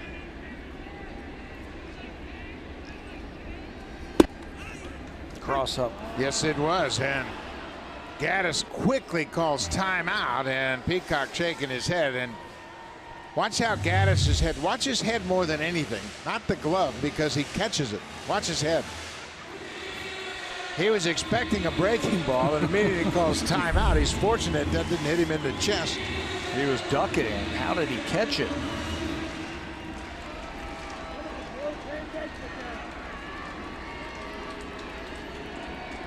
Oh, and 2. Blue Jays have loaded the bases on 3 walks. Popped up. Playable. Gurriel, the first baseman, in foul ground, and Peacock pitches out of it. All it took was a visit from the pitching coach to get him out of the jam. We'll go to the 5th. 6-0 Houston. Now time for a Blue Jays Central update. Here's Jamie Campbell along with Greg Zahn from the Samsung broadcast studio.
Blue Jays Flyaway Contest is now on.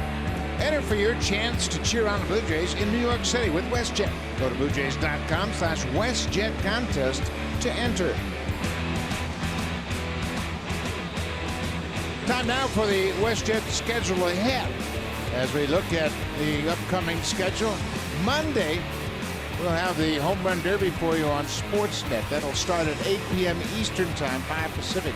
And Tuesday, the All-Star Game from Miami will also be on Sportsnet, and I will be joining you down there. I'll do that game with Matt Vasgersian of the Major League Network.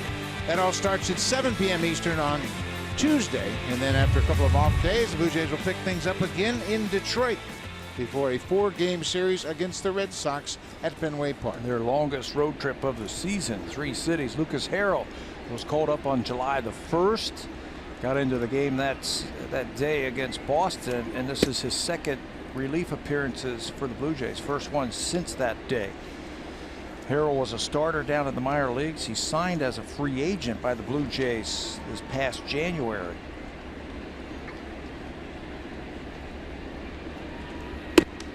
Breaking ball for a strike. It's 1-1. Harrell pitched 2 innings and 2/3 in his Blue Jays debut. That was on Canada Day, as Pat mentioned.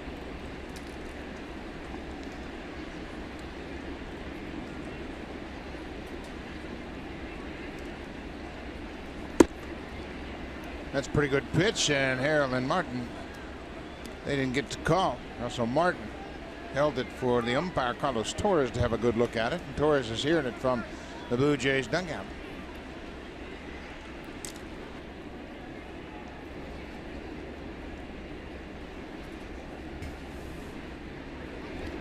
Two and one now to the leadoff man here in the 5th. Tulowitzki was positioned up the middle. Gonzalez is out 6-3.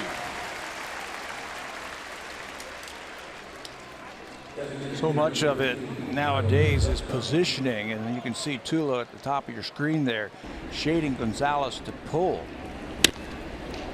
and he is right there. 2 bounces, a couple of shuffles to his left, and 1 down. That's why you have all of that information right there, where to position, especially in the middle of the diamond. Your shortstop, second baseman, you're going to take away a lot of hits. Beltran fouls it back. Beltran has struck out twice. Both of those came against Jay Happ.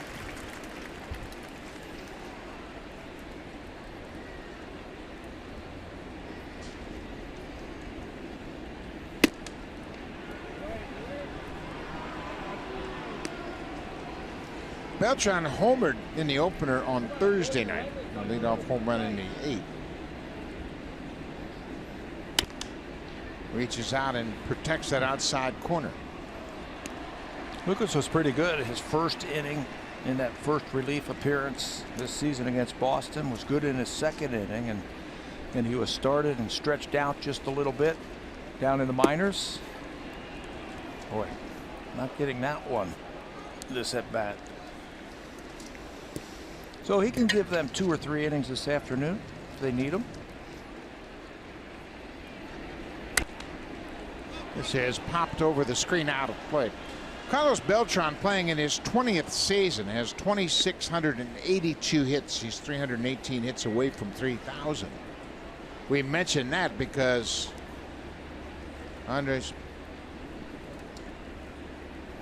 Adrian Beltre of the Rangers had a hit last night, a home run.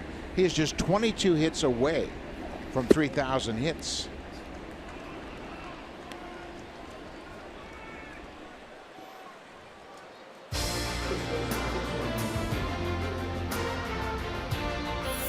Happy 150th to our home and native land. Honda, proudly driving Canadians since 1973.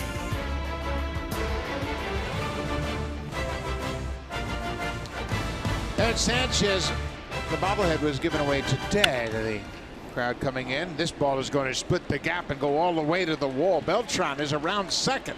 He's headed for third, and they're going to stop him there, as Gurriel was all the way around second thinking about a triple, but they stopped Beltran at third as Gurriel picks up his second extra base hit of the afternoon. And another double for the Houston Astros. Gurriel goes after that high pitch, splits the gap in right field. Beltran might have been able to score years ago, but this time he's only going to make it to third base. This guy can hit right here. Gurriel has homered and doubled. He has 24 doubles and 11 home runs. He can hit. Now the Blue Jays will play the infield in with 1 out. Alex Bregman has been on base twice. He has scored a couple of runs.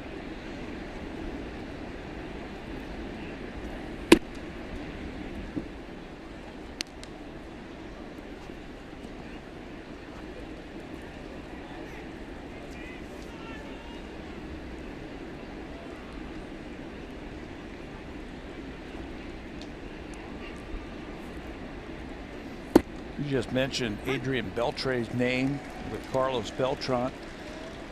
This past weekend, he became the 6th player in MLB history with at least 450 home runs, 600 doubles, and 5,000 total bases. And think about that, 5,000 total bases. There's another active player who's done that. Albert Pujols from Los Angeles Angels, an active player who's done that. Pujols is just 97 hits away from 3,000. Certainly within his reach. Ichiro is the leading batter with 3,054 hits. And then Beltre, Pujols, Beltran, and Miguel Cabrera. Cabrera with 2,591 to start a play today. That's the magic number, isn't it? 3,000 hits. Should get you in the Hall of Fame. Third baseman Alex Bregman with a 2-2 count. Strike 3 call. Harrell gets that fastball on the outside corner. Good pitch at the right time. Save a couple of runs. Fastball. Paints it as it comes back to the outside corner. Good looking pitch. That's his first strikeout.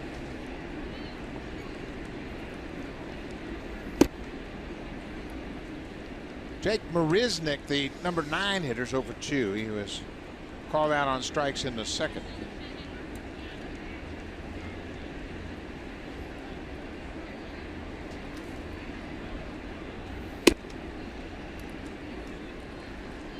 Two and 0.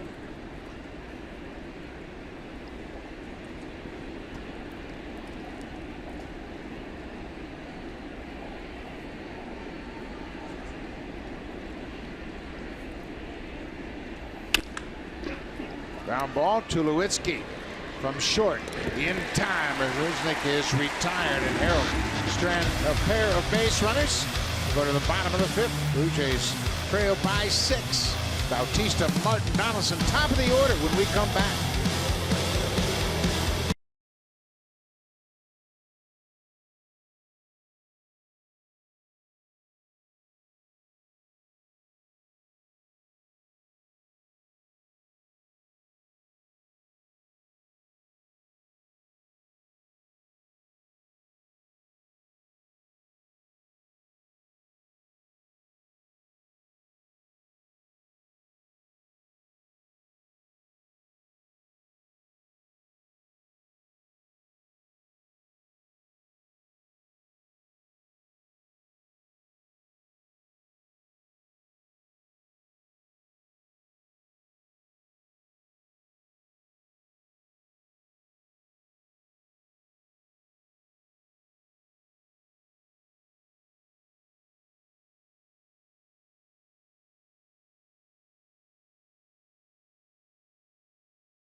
Jersey, presented by Rogers and Sportsnet. On Sunday, July 30th, the first 20,000 in attendance will receive this Russell Martin red replica jersey.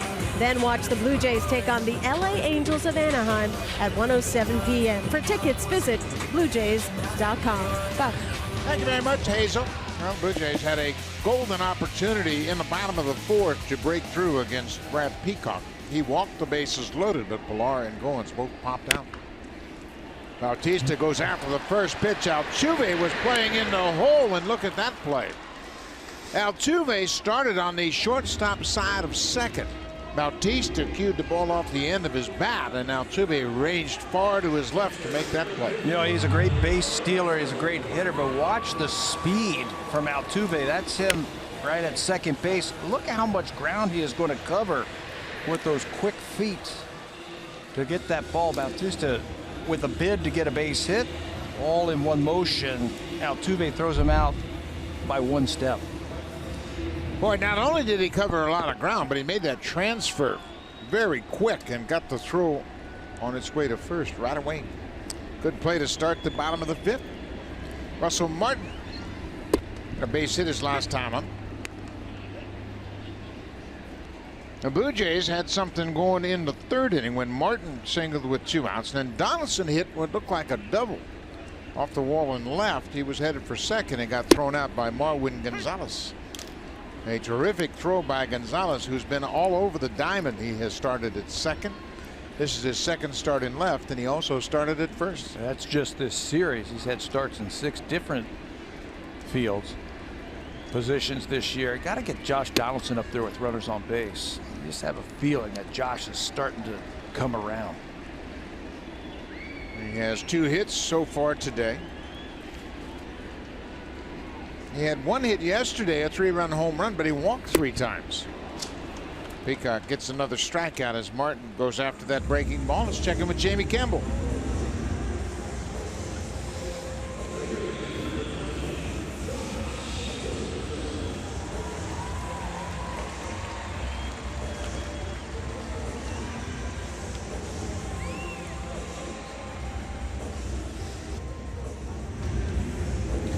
Don't take your eyes off Tampa Bay. They beat Boston yesterday 1-0. Alex Cobb 2 hits through 7 2/3. Archer, also an all-star, dealing against David Price and the Red Sox.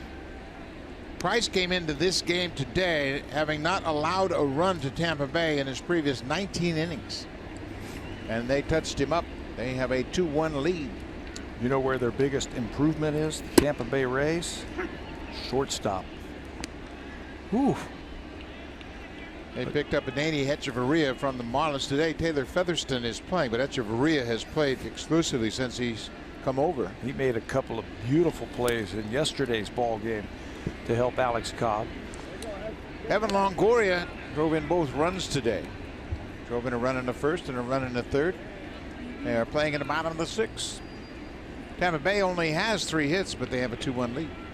Only 3 teams in the American League have more wins than Tampa Bay this year. Josh Donaldson now with a 3-1 count.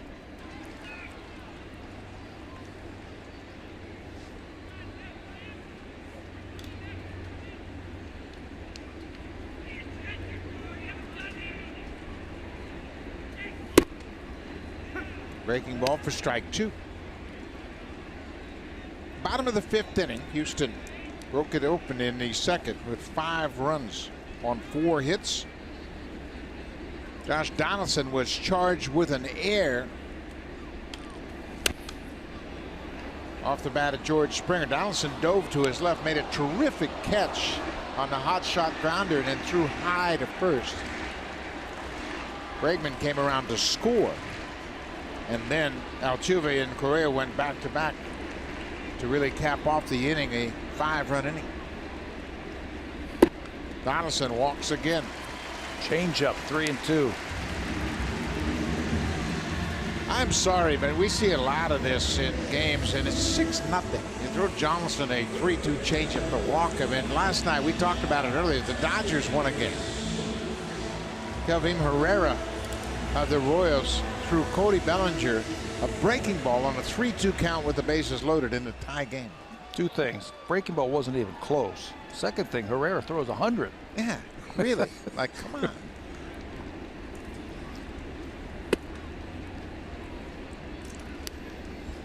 Justin Smoke walked his last time up. He was the first walk issued in that 4th inning when Peacock walked himself into a bases loaded jam, but then got out of it.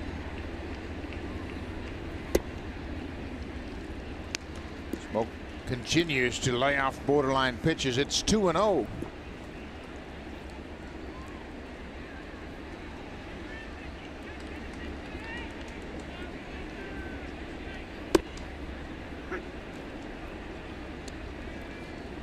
Smoke has consistently taken those 3-0, 2-0, 3-1 pitches. He not really comfortable swing most of the time. Not afraid to hit with one strike. He's trying to take a look at everything that they have. He's been in a groove since the season started.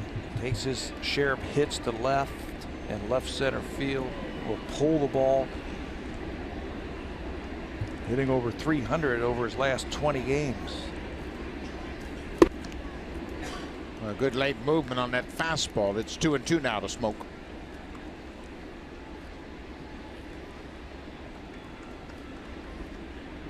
The Jays came into this game looking to win back-to-back series. They won 2 of 3 against New York. They had a 2-1 advantage coming into this game today.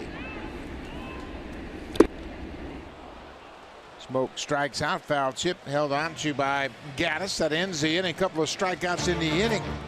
Houston with a big lead early in this game.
Catch IndyCar action. It's the Iowa Corn 300 later today at 5 p.m. Eastern, 2 p.m. Pacific time. Will Power has the pole, and 2013 champion Canadian James Hinchcliffe qualified 9th. You can see it on Sportsnet 360 and Sportsnet Now.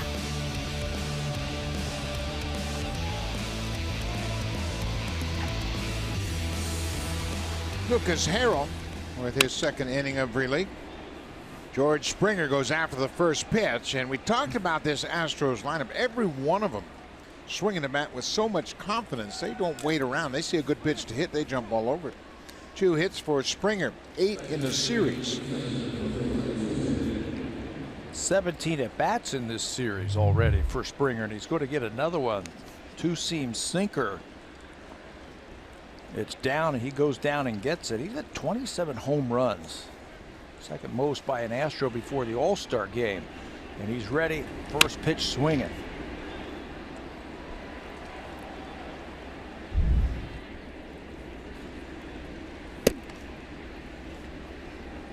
Jose Altuve grounded into a double play in the first and hit a 2-run home run in the second and walked in the fourth.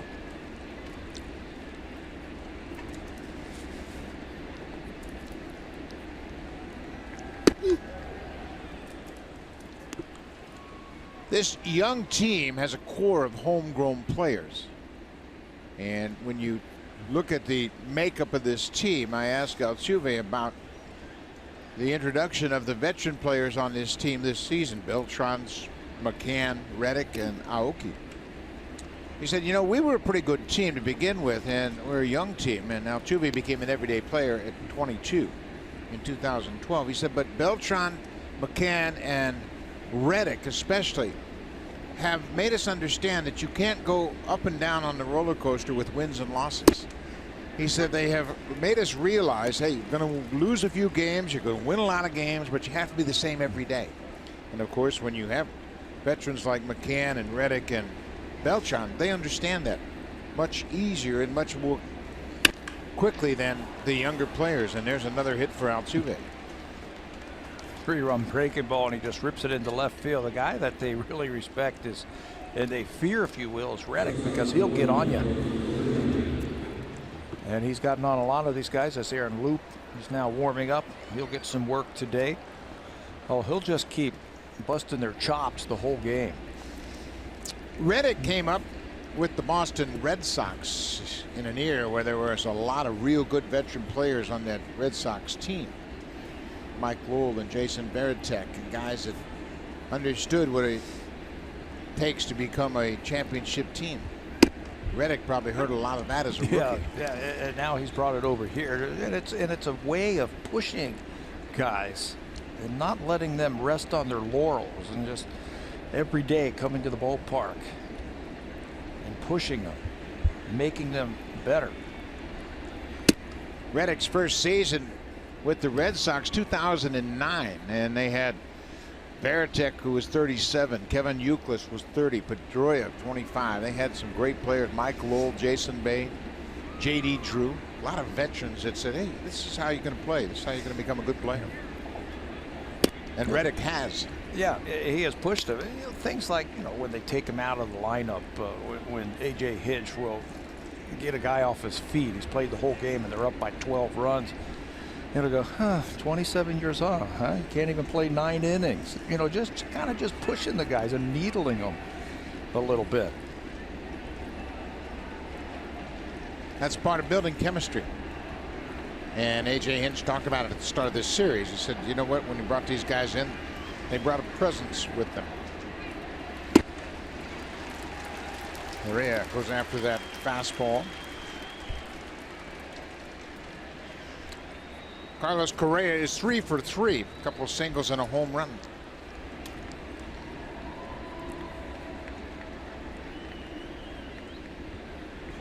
Batting .324.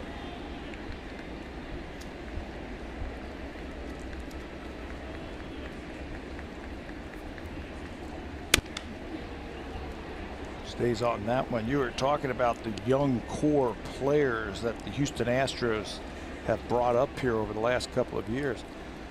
They got 3 more players playing in the futures game this afternoon.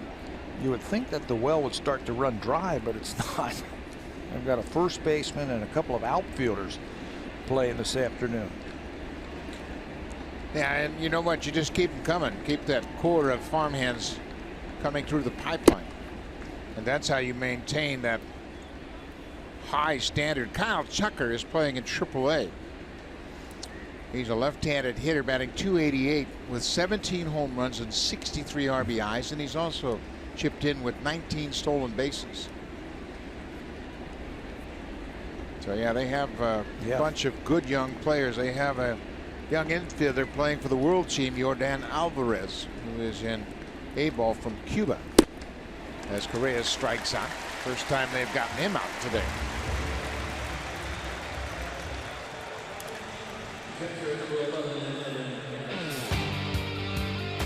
Buy 6 cans of Beauty Tone paint and get the 7th free. Available exclusively at Home Hardware and Building Center locations. Beauty Tone, Canada's color experts.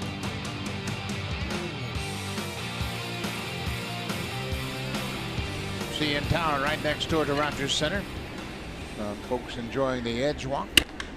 Evan Gattis goes after the first pitch and rips it off the facing for a 3-run home run. Gattis' second home run of this series. His first hit of the afternoon. 4 home runs now hit by the Astros. Lead the major leagues in home runs, and they're showing you why. You didn't even have time to say that ball get up and it's out of here. Ricocheting that ball off the facing of that second deck. He is strong, and he's in the lineup again. Lefty starting. He has the ability, as that ball went 403 feet. Watch how quickly this ball gets out. Doesn't get up very high, but ricochets off that facing. That was a bullet off that facing of the second deck out there. His 8th home run. He now has 38 RBIs. Dallas Keuchel, currently on the disabled list there, will go to the All-Star game as He's had a good start to his season. Currently on the shelf with a pinched nerve in his neck. But to finish up, some more thoughts about the All-Stars Futures game. How about on the World team? Canada is represented very well. Cal Quantrill from Port Hope, Ontario, pitching in the San Diego organization. He's 6-5 through 14 starts.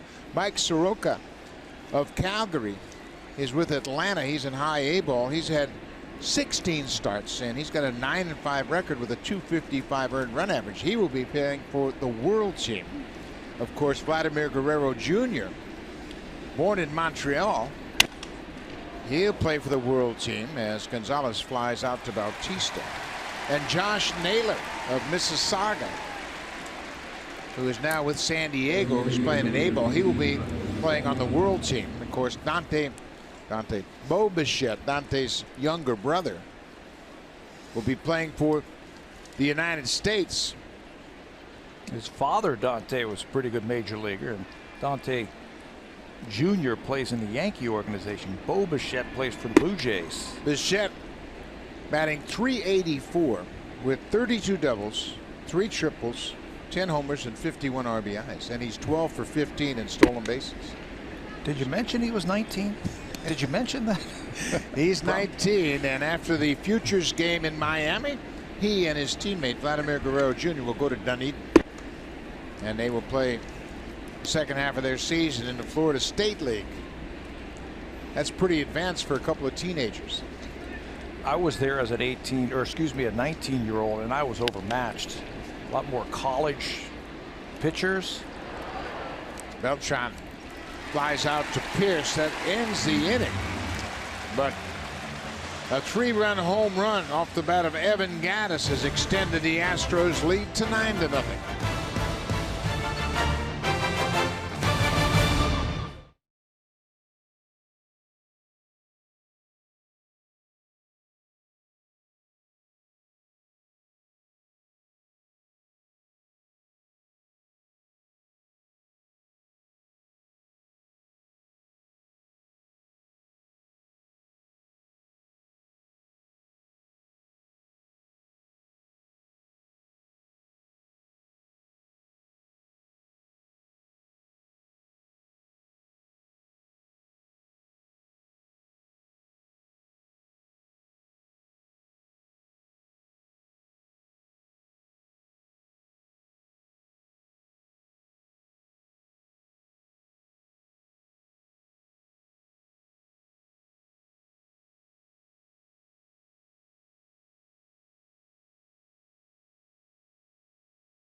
Back earlier this morning, reliever Joe Smith threw a bullpen session and told me the main goal simply throw strikes, keep the ball down and over the plate. Quote, that's the hardest thing when you haven't thrown off a mound for a long time and the biggest key for when you come back. Now, Smith did admit he felt a little sore, but in areas he expected as he continues to come back from right shoulder inflammation. Next up for him, another side session on Wednesday, then an appearance in Buffalo Friday, and then Buck, he says, we will see. So help is on the way.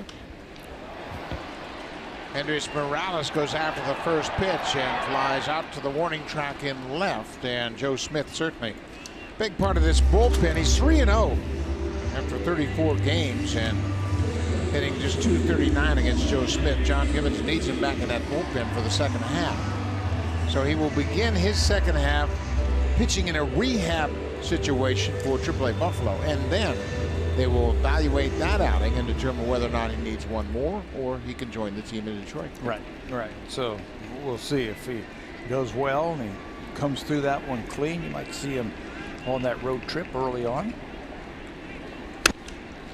Tulowitzki goes after the first pitch. 9-0 Houston. Been a seesaw situation for the Blue Jays. The Astros won on Friday night 12-2 on 14 hits and 4 home runs. They've hit 4 home runs this afternoon. 3 came in the second inning.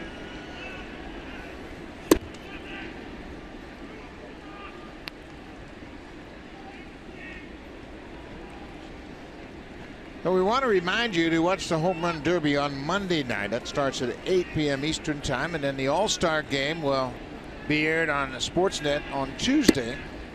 That starts at 7. That's the pregame show, and make sure you check it out. Lots of Canadian flavor in both the Home Run Derby and workout day, and then on Tuesday, Justin Smoke will get his first start in an All-Star Game, and hopefully Roberto Osuna will get to pitch in that All-Star Game. Tulowitzki hits it deep to center. Marisnick, oh, he got a late break, but he is a terrific outfielder, and he runs it down just shy of the 400-foot mark in dead center. Playing center field in a shallow center field, got a great break on this. A.J. Hinch says without a doubt he's our best outfielder, and they will use him in the toughest parts of any ballpark. Yankee Stadium, you got a big field in left field, he'll play him in left field. Tough in center field here, 400 feet. He gets a great break and runs that one down. That is his forte right there, playing great defense.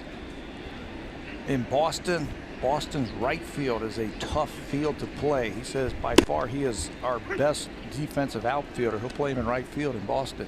Marisnick is just 26 years old. He was a third-round pick of the Blue Jays in 2009. Blue Jays traded him away in November 2012 in that big deal with the Marlins.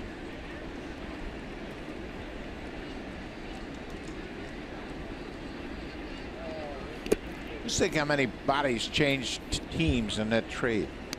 The Blue Jays sent Henderson Alvarez, Anthony DeSclafani, Yunel Escobar, Adeiny Echeverria, Jeff Mathis, Justin Nicolino, and Marisnick to the Marlins for Emilio Bonifacio, John Buck, Mark Burley, Josh Johnson, and Jose Reyes.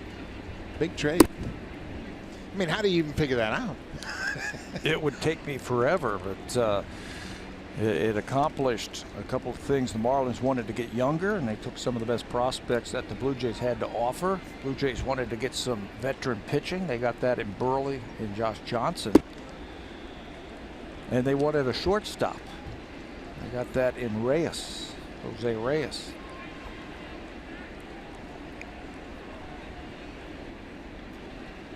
Reyes would play parts of 3 seasons with the Blue Jays, and he hit .289. Pierce draws a walk. 5 walk issued by Peacock. Comes with 2 outs here in the 6th. Yeah, that was the winner of the makeover for the Blue Jays. They wanted to reestablish themselves and traded away a lot of their young prospects to make something happen. It would take a couple of years, but it finally happened.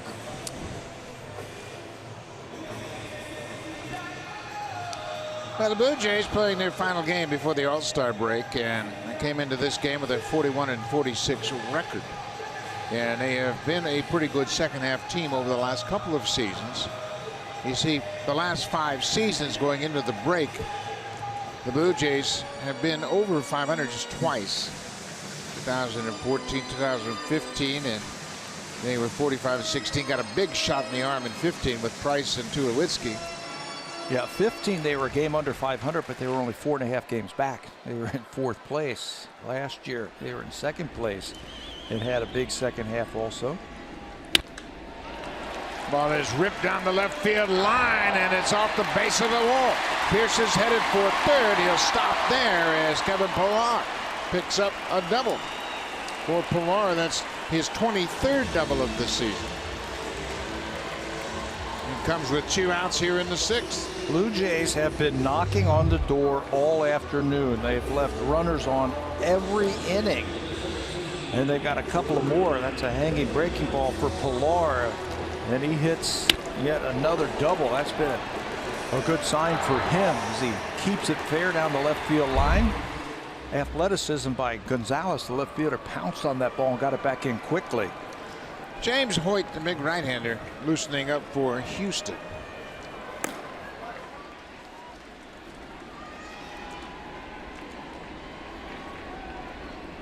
Brian Goins goes after the first pitch.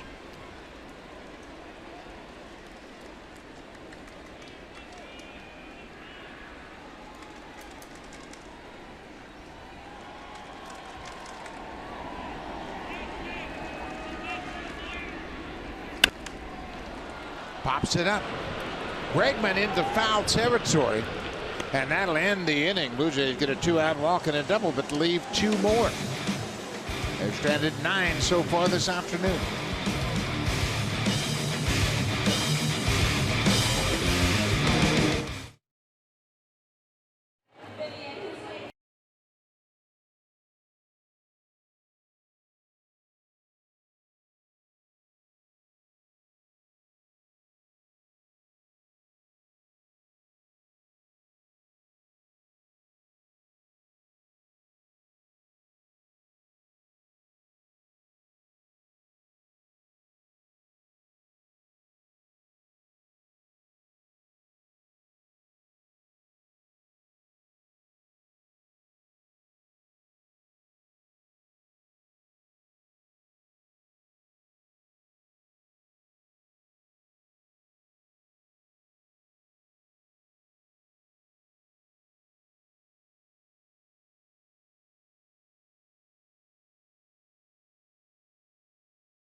The MLB.com at-bat mobile app. Stay connected to the game's best players all season long with Game Day, live game video highlights, radio broadcasts, stats, news, and more. Download MLB.com at-bat today. It's your #1 app for live baseball. We got some baseball going on here today. This is the 4th and final game of this 4-game series, and a new pitcher for the Blue Jays will be Aaron Loup, making his 40th appearance. In first in this series, 40 games for Loup. Now he's 2-2 with a 373 earned run average. His last game, that was in that Yankees series. He threw an inning and 2/3 in that last outing. Didn't give up a hit, didn't give up a run to the Yankees.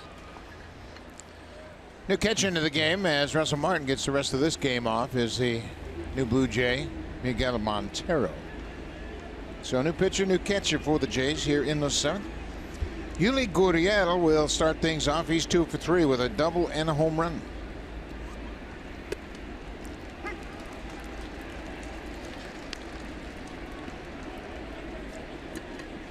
A.J. Hinch and Josh Reddick. He mentioned that Hinch has a lot of respect for Reddick, and he had a conversation with one of his former workers, Bob Melvin, about Reddick as Gurriel gets hit. He'll go to first base. That breaking ball from Loup hit him in his leg. That has been a pitch that Aaron's had some problems controlling. He's trying to throw more of a slider with a short break on it, make it look like a fastball, but every time he does, he yanks it into the other batter's box. You can see the spin. That's a breaking ball that hits him right in the shin. Aaron will throw a bigger breaking ball like a curveball. That's a slider that he hits, and you can see he wasn't trying to do that.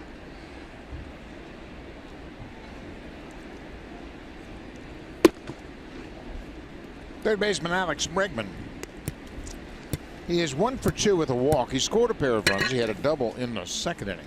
He struck out against Harrell in the 5th.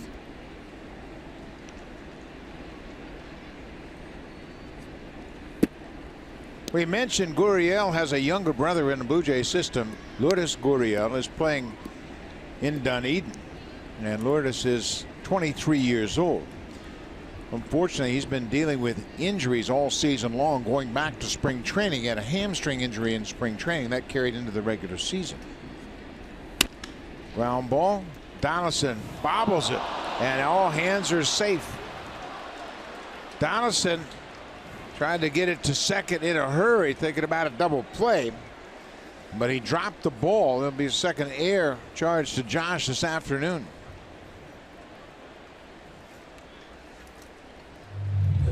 Out there cleanly. Double play ball, one hop to him, but in the transfer, just cannot pick it out cleanly. He knew he had to hurry with Bregman.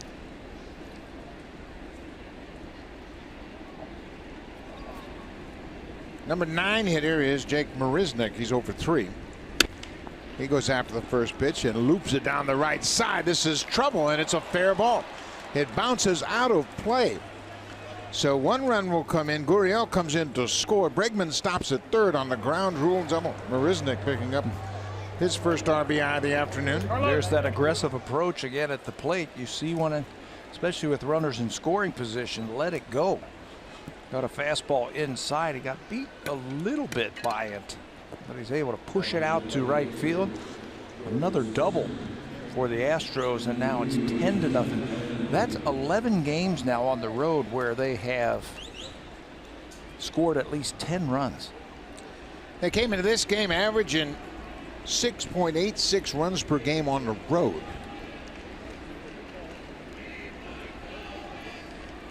This is Nori Aoki pinch hitting for George Springer. Springer will finish up 2 for 4 on the afternoon. Aoki started the last 2 games in left field as Ryan Tepera starts to loosen up.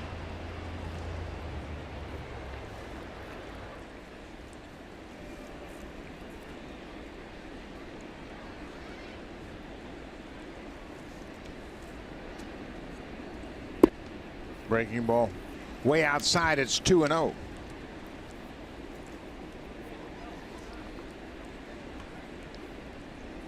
You wonder if the Hinch conversation with Reddick was, hey, I want to get these all-stars out of the game. Do you mind going in and giving him the respect of being a veteran?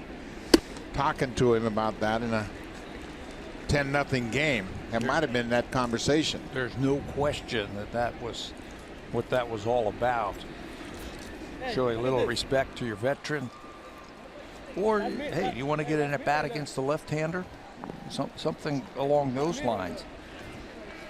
A.J. Hinch, a terrific communicator with his players, and they have responded very effectively. 2-2 now to the pinch hitter Aoki. George Springer with a terrific series. 6 hits coming into this game. 2 more hits today. 8 for 16 in the series. Aoki fouls off that tight pitch.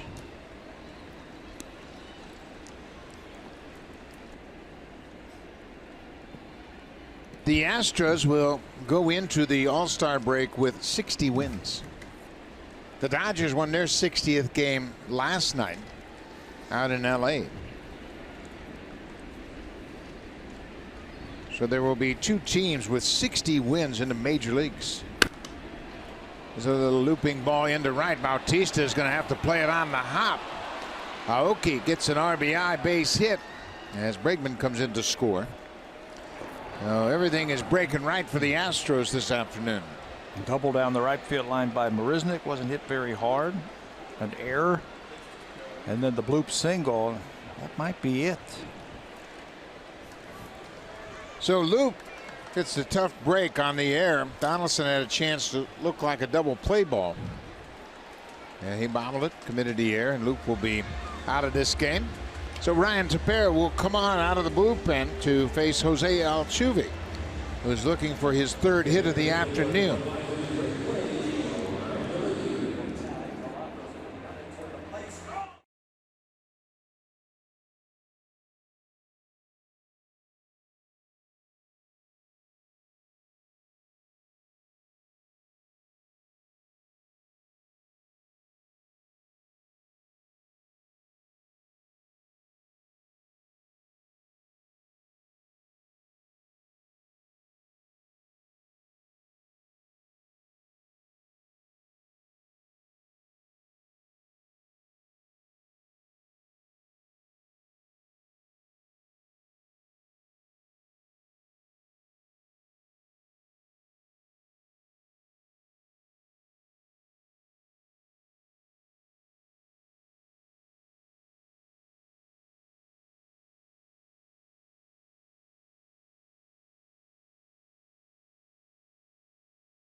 brought to you by the Honda Checkered Flag event.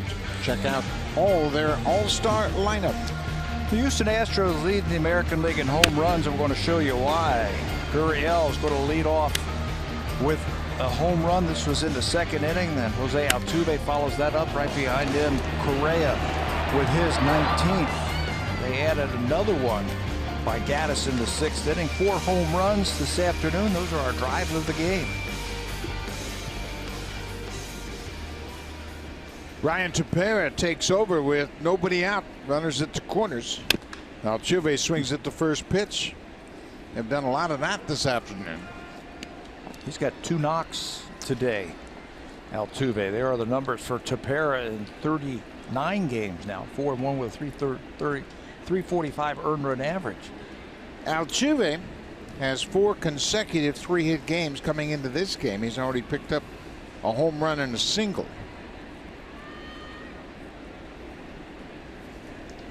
Outside.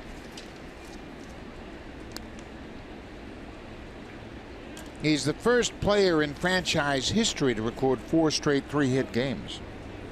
The Orioles catcher Wellington Castillo is the last player to record 4 straight 3-hit games. He did that earlier this season. The last player that had a streak longer than 4 games with 3 hits each was George Brett. He did that in a 6-game run in 1976. And Brett, in that 6-game span, was 18 for 26, a .692 clip. That'll help your batting average. That'll help you to win the batting title. He won the batting title for sure. 1-2. There it is. His 3rd hit of the afternoon, and Altuve has 5 straight 3-hit games. And you can see he's aware of that. Big smile on his face. I mean, what a stretch of great swings. Huh? It's not that easy to get 3 hits in a ball game. He's done it 5 straight games. They try to go back inside. And Altuve has, first of all, great plate coverage, great strike zone awareness, and he's quick to the baseball. Inside part of the plate.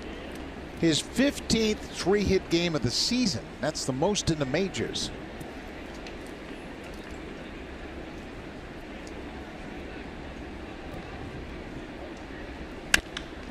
There's a deep drive to center. Correa has just hit a home run, a 3-run shot deep to center field. That's the 5th home run the Astros have hit. 2nd of the day for Correa. Springer had a 2-homer game on Friday night, and Correa, well, you talk about putting a capper on the first half of a season. Correa's 4 for 4 with 2 homers. You know, we mentioned earlier that the historical significance of this run of Houston, it's only happened 3 times since 1969 that a team has led the major leagues in runs, home runs, and batting average, and that's what they are doing. You have the 95 Cleveland Indians, the 78 Milwaukee Brewers, and the 76 Cincinnati Reds, and this is looking more and more like a Big Red Machine team right here.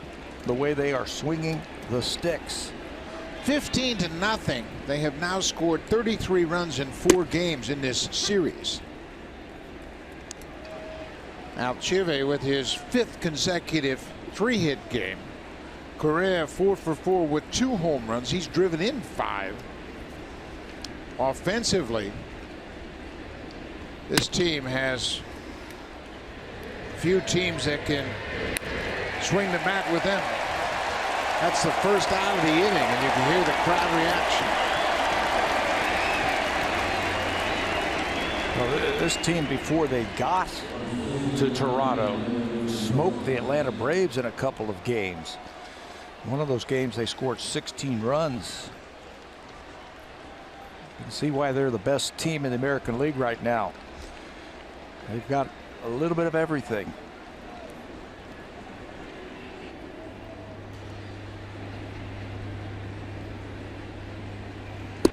And in this series, they have all taken turns of coming up with big hits. We mentioned the Springer big game on Friday. He had 2 homers and 5 ribbies on Friday. Altuve, he has a big game every night.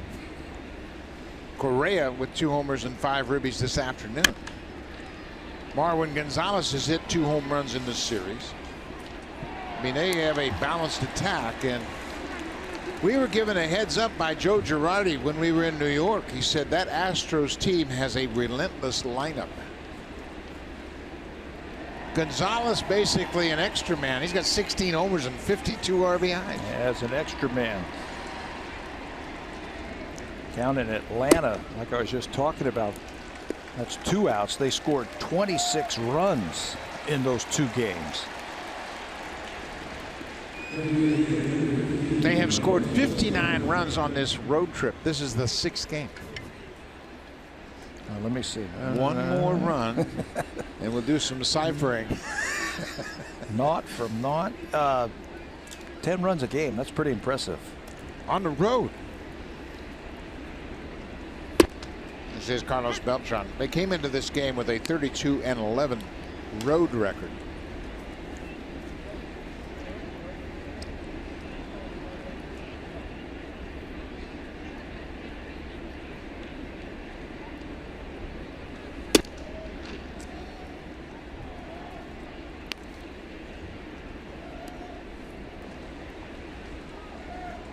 Beltran, the 9th man to bat this inning. They had a 5-run second inning. They have scored 6 in the 7th.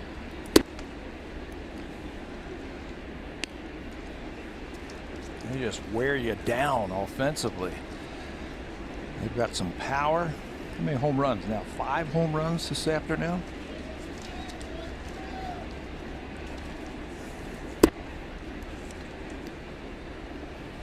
Altuve with 3 more hits on the road this afternoon. He is 3 for 4. His road batting average now, as we speak, .414. And Beltran draws the walk.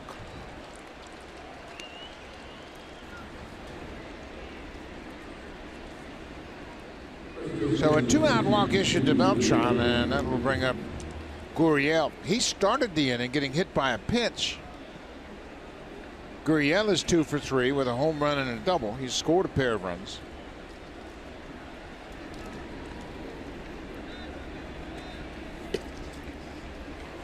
That ball goes back to the backstop, and this has turned into an ugly affair. Montero took over behind the plate for Russell Martin. That ball gets away from him, and Beltran moves into second.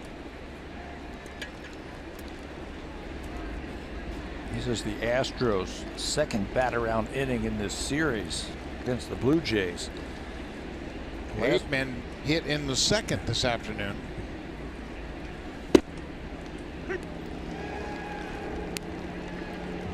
You know, you try to evaluate teams around baseball, and you know, we thought the Astros would be good. They had a pretty good year last year, but they had Keuchel was hurt last year.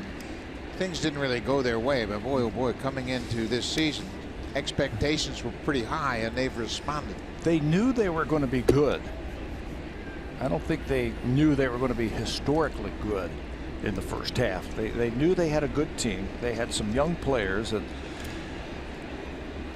A.J. Hinch was saying the other day, yeah, we've got some young players. We also have some veteran guys too.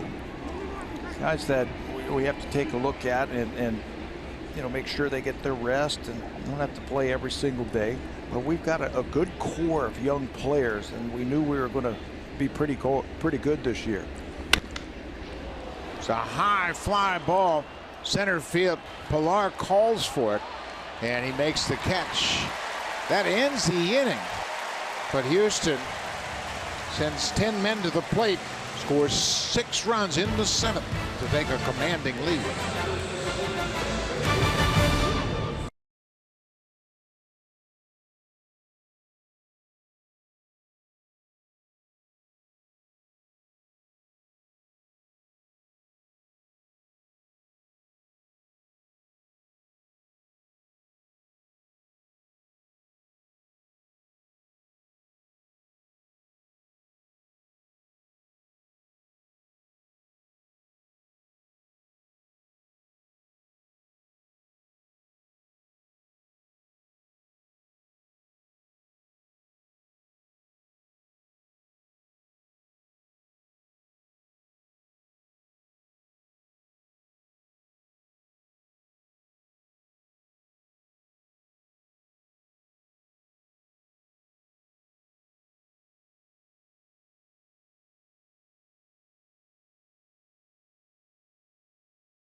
this July. Following yesterday's ball game with the Astros, 3 lucky fans had their dream come true as they got to hang out at Rogers Center with Superman himself, Kevin Ballard. See what other baseball dreams are coming true this summer at RogersCelebrates.com or follow #BaseballDreams. Back to the booth with Buck Martinez and Pat Tabler. Thank you very much, Hazel May, and what a way to realize your dreams by an opportunity to come out and meet your favorite Blue Jay players and experience something you've thought about for a long time. James Hoyt comes into the ballgame. This will be his 28th appearance of the season as he takes over after Brad Peacock had another solid start for Houston. Chike Aoki takes over defensively in right field. With that, Jake Marisnick moves into center, and George Springer is out of the game.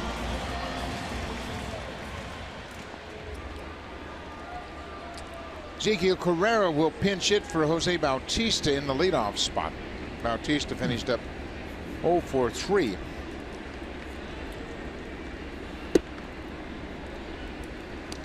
Zeke was in this spot the other day and hit a home run. His first at bat after he came into the game. Friday night in the 9th inning, he took over defensively for Bautista and homered. 2-0.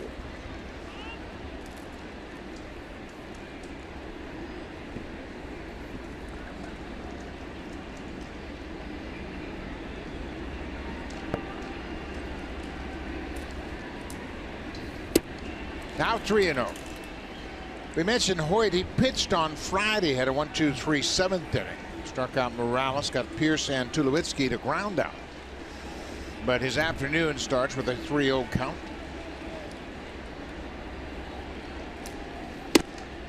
Strike 1.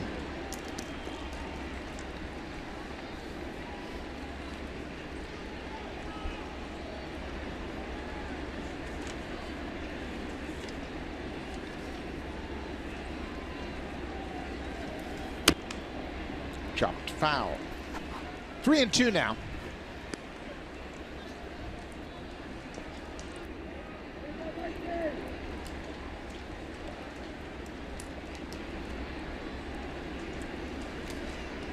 Miguel Montero took over defensively for Russell Martin. He waits on deck, batting in the second spot in this lineup.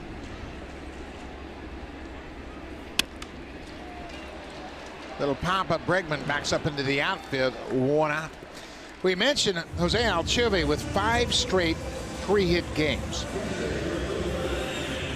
3 for 4 today. His road batting average is now .414.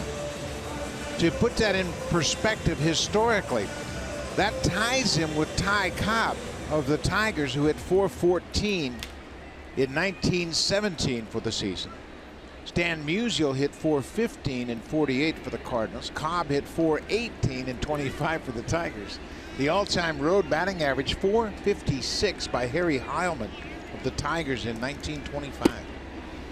He's hitting .414. Halfway through the season, what did we say about historic?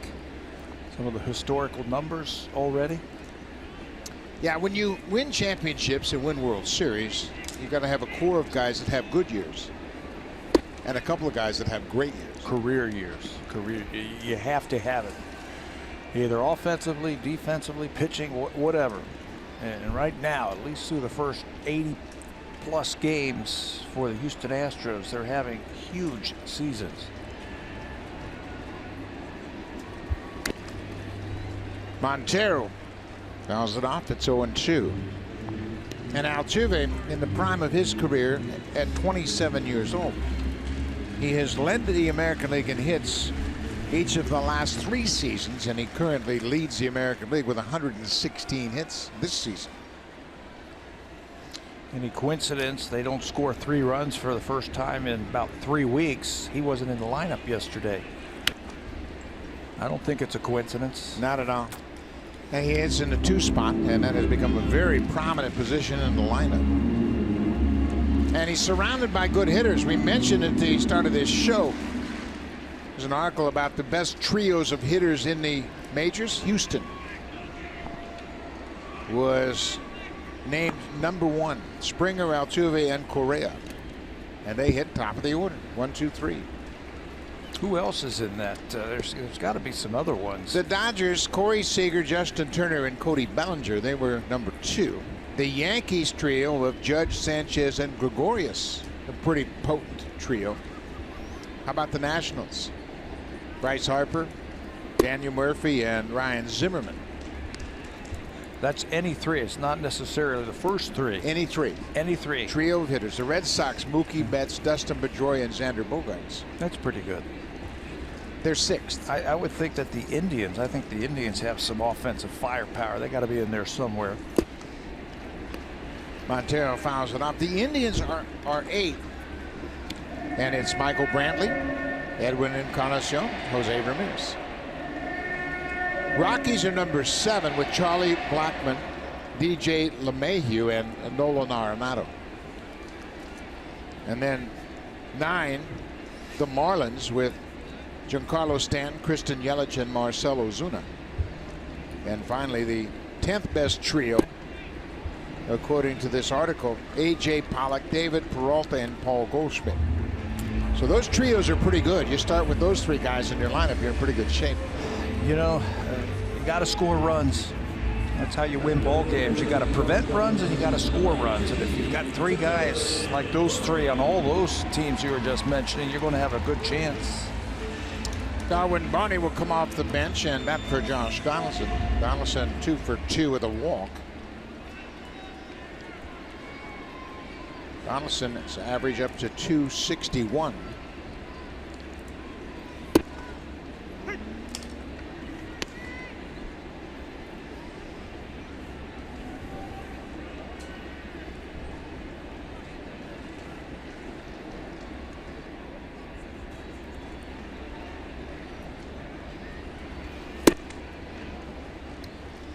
Big James Hoyt doesn't look like a day at the beach either. 6'6", fastball, slider, splitter, and he throws hard. I haven't heard that for a while. What's that? He's not a day at the beach, and we That talked about that. Yeah, That wouldn't be fun to be facing No. that in a 15-zip game. no. And Barney strikes out quickly. Hoyt makes quick work of the Blue Jays in the bottom of the 7th. We'll go to the 8th. Houston with a 15-0 lead.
Center are the official team shops for your Toronto Blue Jays.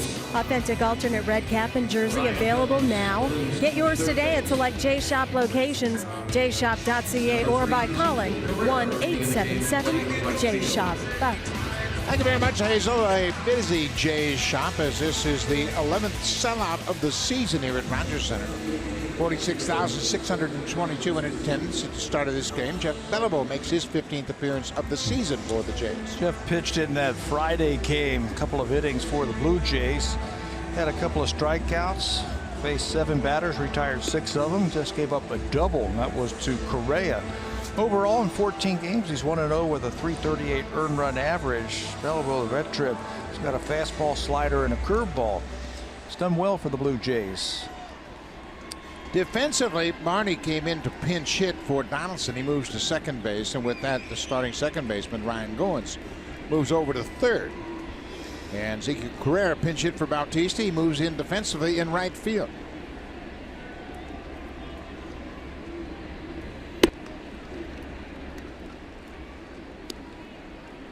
Alex Bregman, he has scored 3 runs today. He doubled, walked, and scored in the 4th.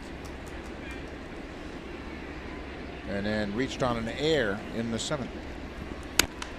Hits this one a mile high to left field. Pierce coming in a few steps, makes the catch. 1 away.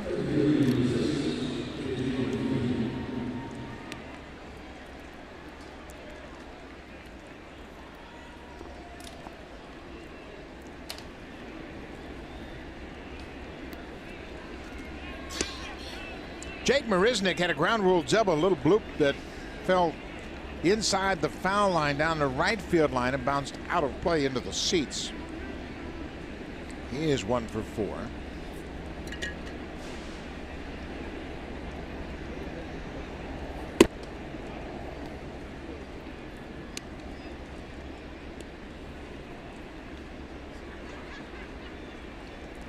Boston and Tampa Bay are tied 3-3 top of the 8 in St. Petersburg. Baltimore is putting it on the Twins 9-4 top of the 5th in Minneapolis.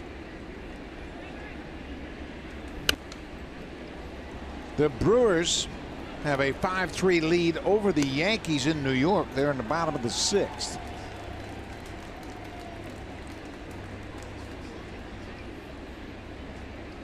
Boy, Pittsburgh, they have put one on the Cubs. Remember, the Pirates scored 10 runs in the 1st inning. And John Lester recorded just 2 outs. He walked 3, gave up 6 hits. Charged with 10 runs, only 4 were earned runs. As the Cubs committed a couple of errors, Chris Bryant and Wilson Contreras, the catcher, both charged with errors. Something that's never happened before to John Lester. Not being able to retire a full inning.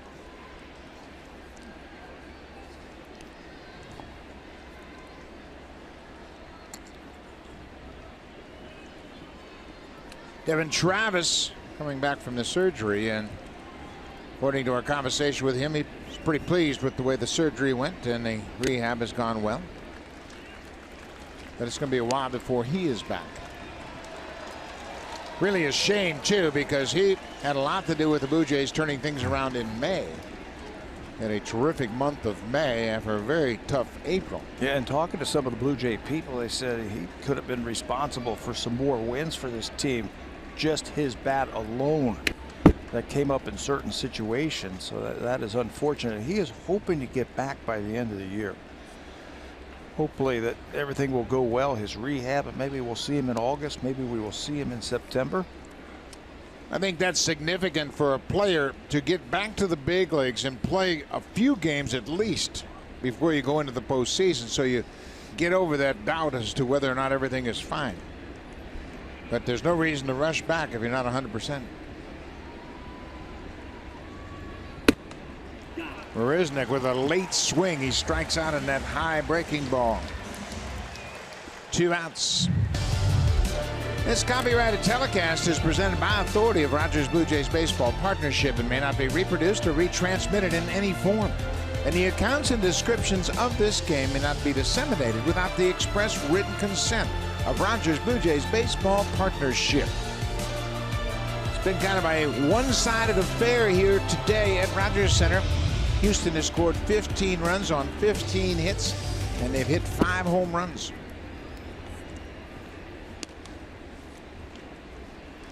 That's what makes yesterday impressive. They held them to 2.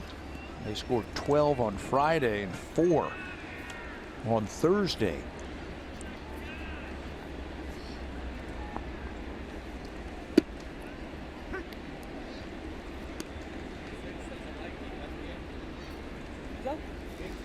Ball and a strike to Aoki. Aoki came into the game as a pinch hitter in the 7th. He singled and a pinch hit, base hit to right, and came around to score.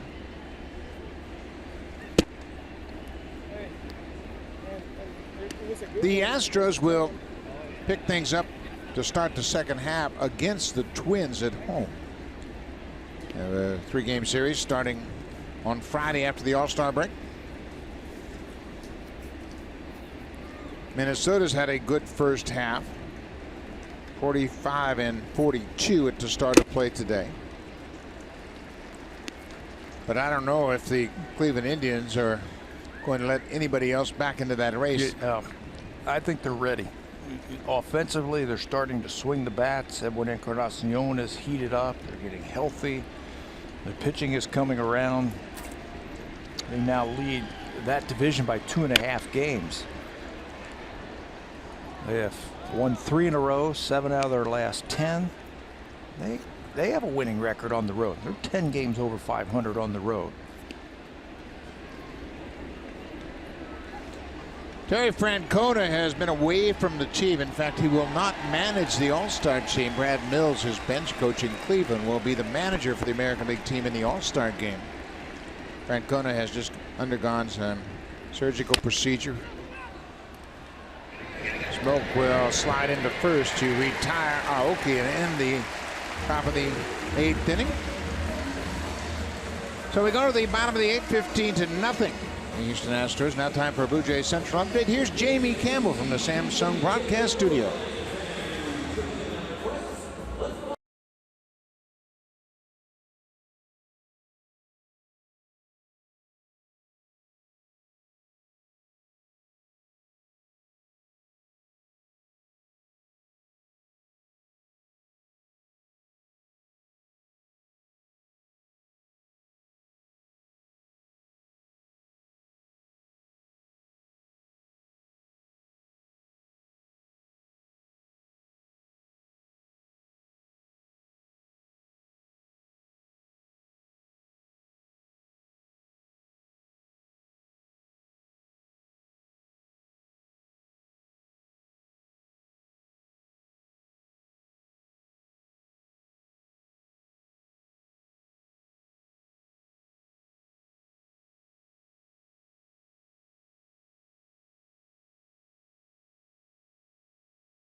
In 40. After 40 seasons, how would you rank the Blue Jays' 40 greatest players? Just head over to sportsnet.ca to select your top 40 list. Interesting study, and it'll be interesting to compare your top 40 to the list that's finally determined. New pitcher is Francis Marquez, making his 7th appearance. We saw him earlier in this series. He pitched on Friday night, gave up a home run to Carrera, got a couple of strikeouts. Overall, 1 run on 2 hits in his 1 inning of work. And they brought him in to say, okay, hey, here's an inning. Let's air it out. Let's see what you've got. Some overcast skies. I got to figure the lights have got to be coming on because it's gotten dark inside the Rogers Center. I don't want to be facing this guy without light as he throws another breaking ball. In that game, as Justin Smoke will bat possibly for the final time before the All-Star break, they wanted him to come in here and throw some fastballs. Announce his presence, if you will, Martis, when he was throwing breaking balls, a lot of them.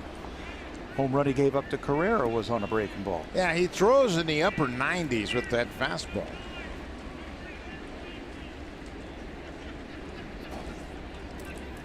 Oh, 1-2. Here's another breaking ball. You know, you mentioned the fastball, and A.J. Hinch talked about it. He said, I want to see this guy's fastball. They don't have many arms that can throw at 98, 99 miles an hour. I want to see what he has. That was a changeup at 91 miles an hour. Joe Biagini loosening up. Biagini closed out the game yesterday, worked in the 9th inning. Smoke drives it into center. He picks up his first hit of the afternoon. Just the 6th hit for the Blue Jays this afternoon. Another breaking ball. Smokey laid back on that one. He's become a very good breaking ball hitter this season. Even if it's 3-1, here comes the slider. And Justin stays back, hammers it back through the middle. His balance at the plate has been outstanding all season long. Look at that balance, head down. That slight uppercut from the left side drills that ball to center. This is the kind of guy that Josh Reddick can have a little chat with. You throw 98 and you're throwing 3-1 breaking balls? Come on. Come on. Show me what you got. Really? You know, hitting is hard. Hitting somebody who's throwing 98 miles an hour is pretty hard too. There's a broken Matt Little pop-up that Correa makes the catch on, and Morales is retired. And it is hard to get the barrel to a 98-mile-an-hour fastball. It's almost like a free inning to see what you've got. Establish your fastball, use it, and then if you want to finish off at bats or mix one in every now and then, but hey, you throw up to 100 miles an hour, let it go.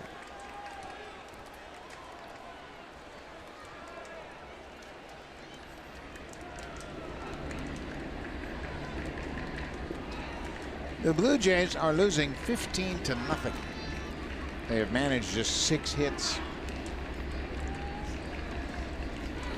Their largest shutout loss came at the hands of the A's July 25th, 2012, when they lost 16-0.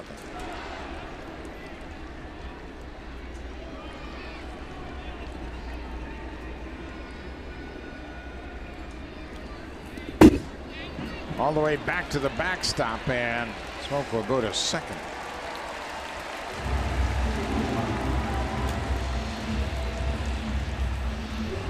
Hated playing in these games. Either you're way up or you're way behind, or there's no drama, right? Just want to get it over with. Yeah, tough time of the season. Obviously, people are thinking about the All-Star game. Those two guys are going to meet up again tomorrow in Miami during the American League workout. Smoke and Altuve. But you're right. Guys thinking about 4 days vacation, where they're going to go, what they're going to do, trying to get their family back home, possibly spend some time at home. And then you have a lopsided game like this. It's tough. Yeah, you want it to be competitive, and you want to make every pitch mean something. Right now, if you're on the other side of it, if you're down 15-0, you just got to grind out your at-bats. From the Astros side of things, they're just trying to pad their averages. Correa's had a 4-for-5 day with a couple of home runs, 5 RBIs. George Springer had a base hit in his first at-bat. This ball is hit into center, but Marisnick is there. Smoke tags, and he moves to third, and Marisnick made it a lot closer than anybody expected, I think. Deep in center, right up against the warning track, and he threw a strong throw right on the bag at third, and Smoke had to slide in to beat the throw. Still play the game the right way. Marisnick has 3 outfield assists, and he's going to air it out right here and makes that close. Bregman did a nice job of trying to decoy the runner, like there was going to be no play on. Now 2 outs now for Steve Pearce. He's walked twice and singled.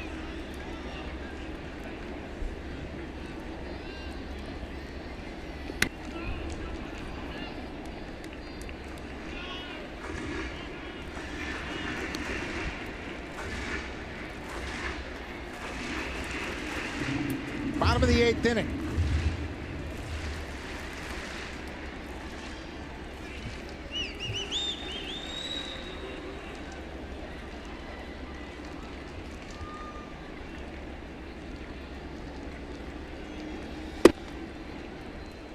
Okay, if you were catching today, well, this inning, let's say you're catching this inning. Okay. Would you put anything down except your index finger? No. Like Thurman Munson used to do with Goose Gossett. He'd hold the glove up and just wave him with his bare hand. Come on, big boy. I saw that in Chicago also. Jody Davis, his sign for the fastball to Lee Smith was just like, yeah, bring it here. Let's go. Just waving his hand to him saying, hey, I'm right here. That's like Nuke LaLoosh. He wanted to bring the heat.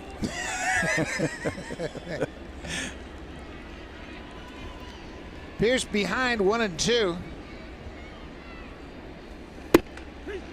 Strike 3 caught. Martez gets the breaking ball in there and strikes out Pierce to end the bottom of the 8th. We'll go to the 9th.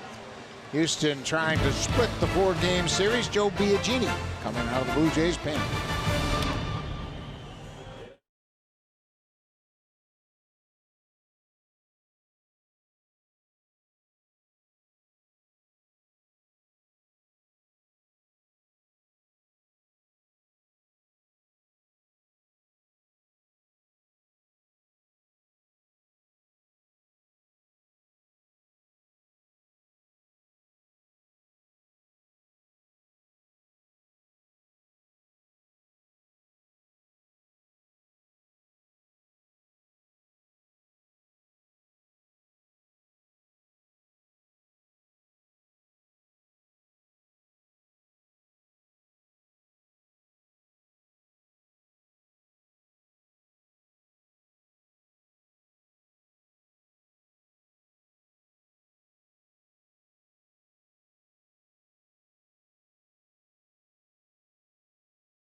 Friday Fan Festivals are presented by Bacardi. On Friday, July 28th, join us on our outdoor patio at gates 10 and 11 for a pregame concert featuring Deer Rouge. The patio opens at 4:30. Get your tickets at BlueJays.com. Buck. Thank you very much, Hazel. The next one will be on July 28th, so make sure you check it out. It's always a good time before the Friday night games here at Rogers Center. 9th inning, Joe Biagini has come out of the bullpen to pitch the 9th inning. Back-to-back days for Biagini out of the pen. He threw an inning yesterday, gave up a home run to Marwin Gonzalez. Overall, Joe 2-8, 509 earned run average. That's splitting time in the bullpen and on the mound. He'll get an inning of work this afternoon.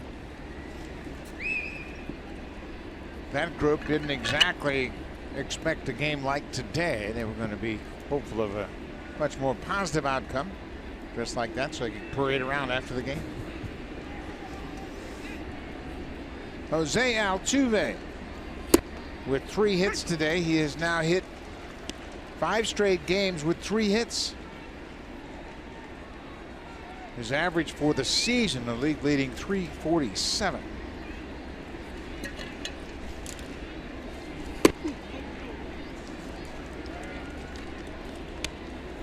He is the leading hitter in baseball, depending on what Danny Murphy does at Washington. Murphy and Zimmerman are 1-2 in the National League. Harper is 3. Excuse me, Harper is 4 behind Buster Posey. A reminder, the All-Star game will take place Tuesday. We'll have it for you on Sportsnet. Pregame show begins at 7 p.m. Eastern Time. Monday, the Home Run Derby. It will start at 8 p.m. Eastern Time. That too will be on Sportsnet. There's a good curveball from Biagini.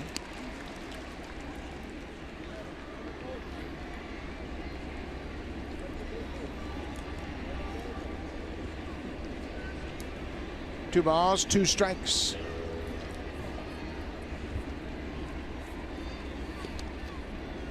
Bounced in front of home plate. Altuve Mentioned his 3-4-3. He's scored 3 runs. He's driven in 3 runs. And he is currently hitting .347. Remember when Wade Boggs played and they said the best way to get Boggs out is just throw the ball right down the middle of the plate because he wasn't expecting it right down the middle? Maybe that's how you pitch Altuve. He's got such great bat control. As he walks, he's been on base every at-bat except his first at-bat when he grounded into a double play. That's 5 straight at-bats that he's been on base. He's got such a good eye, and he's got great plate recognition, obviously. 2 walks, 3 hits. Yeah, you mentioned that. Throw it down the middle, make him decide. We used to have the same philosophy with Roberto Clemente and Manny Sanguillen. They had such great plate coverage. You kind of like, well, maybe we'll create a little hesitation as they don't know what to do with the one down the middle. Yeah, they're taken by surprise. You know, they think along with you. They've got great bat control. Spray the ball all over the place. So maybe if you throw it down the middle of the plate, they'll hesitate and go, what was that?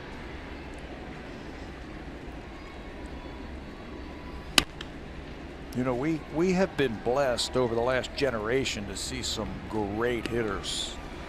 Rod Carew. You mentioned Clemente, George Brett, Tony Gwynn, Wade Boggs. I'm not talking about power hitters. I'm talking about great hitters who can get base hits. It seems like anytime they want to. I think Altuve is that guy for this generation. Yeah, it certainly looks like it. As we mentioned, he's led the American League in hits the last 3 seasons. He currently leads the American League in hits. I mean, it's almost at will. You've come across these guys in the past where they just walk up there and it's a base hit. Ichiro Suzuki, Pete Rose. And you know what's common with all of those players that we just named? They get 2 hits, they want 3. They got 3 hits in a game, they want 4. They never get tired of getting base hits. Never give away any at-bats, ever.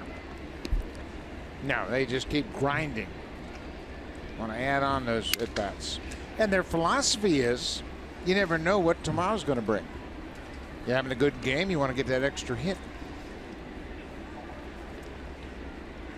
15 runs on 15 hits for Houston today.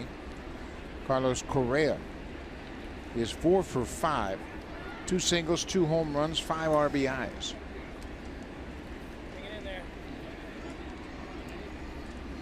You look at the batting average of active players. Altuve's second.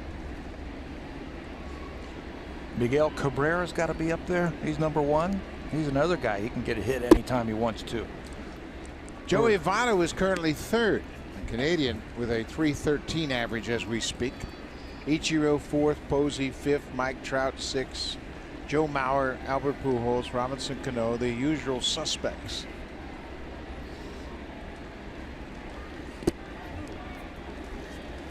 Correa walks, back-to-back walks. Biagini walks the first 2 here in the top of the 9th.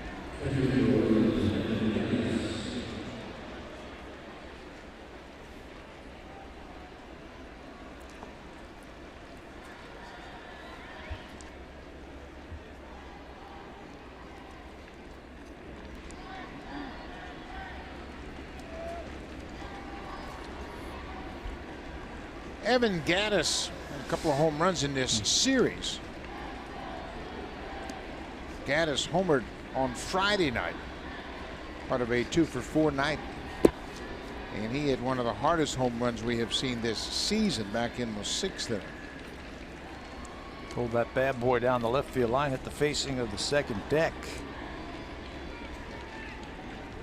He's played 10 games in this ballpark. He's had 4 home runs. Lays off that fastball. It's 2-0.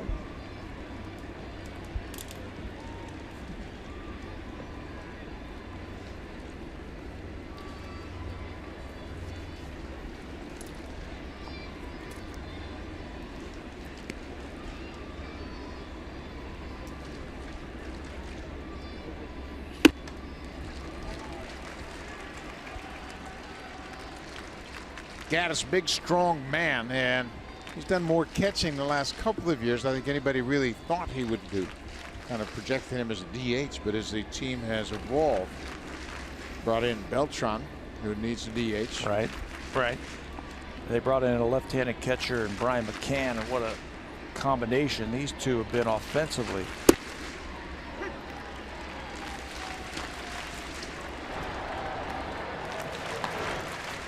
Danny Barnes, after the 2 walks to start the inning, he's loosening up. Barnes will spend the All-Star break on Long Island, go back home and get a little bit of a rest. That's past Goins down the left field line. Altuve is going to jog around third. He will score. Correa will stop at third as Gaddis picks up an RBI double. So the leadoff walk to Altuve has come in to score. Gaddis picks up his second hit. He has driven in 4 this afternoon. Most runs in a game for the Houston Astros this year. May the 31st at Minnesota, they had 17. This is number 16. And it's just off the glove of Goins down the left field line.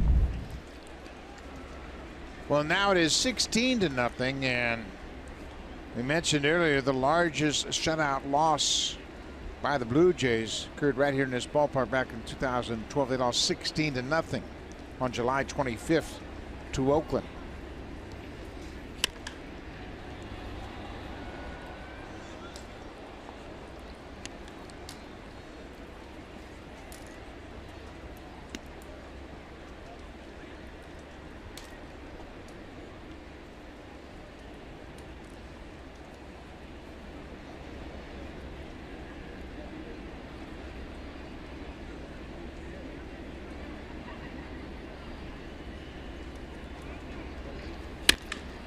Ground ball up the middle. Barney throws high and wide at first, and that's going to be another error.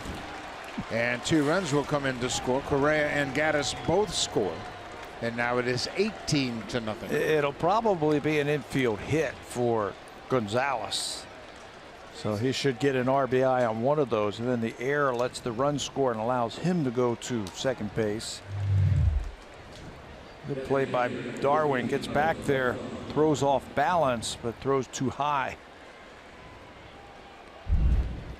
Third error of the afternoon for the Blue Jays, 18-0. So it is a hit for Gonzalez, and he picks up 1 RBI. The error allows Gaddis to score.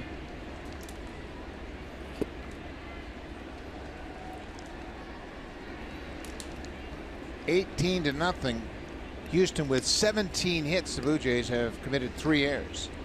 Season high now in runs. They're just a couple hits off of their season high in hits. They had 19. They've done that twice. That would be the second time this month that they've gotten 19 hits.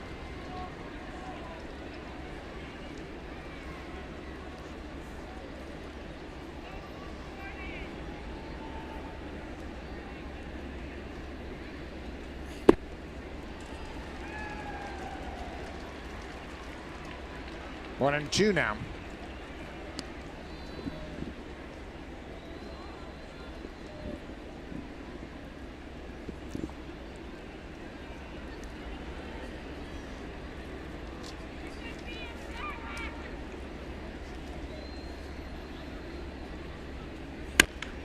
Beltran hits it on the ground. Barney to his right. That's the first out of the inning. You hear the reaction of the crowd. The last time the Blue Jays wrapped up a homestand here on Sunday, they lost 15-1 to the Boston Red Sox. Also a sellout crowd and a disappointing ball game for a lot of fans today. And they left that game and went to New York and won the series against the Yankees. They go to Detroit after the All-Star break.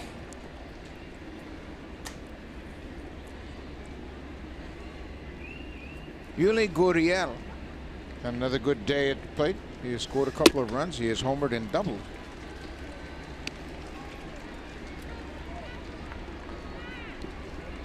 Aaron Sanchez will start the second half, if you will, as he makes the start in Detroit on Friday night, first of 3 in Detroit. Blue Jays couldn't give out who was going to be pitching. They're still trying to figure out who's going to be throwing in game 2 and 3 in that series, but they did announce that Aaron will pitch game 1. Said he needs the work, and they want to see him get some innings. Well, that ball bounced about 3 feet in front of home, and Gonzalez jogs home as Biagini bounced it way in front of the catcher, and all Montero could do was just kind of wave at him. Curveball. Spikes it into the ground. Montero tries to keep the body in front of it.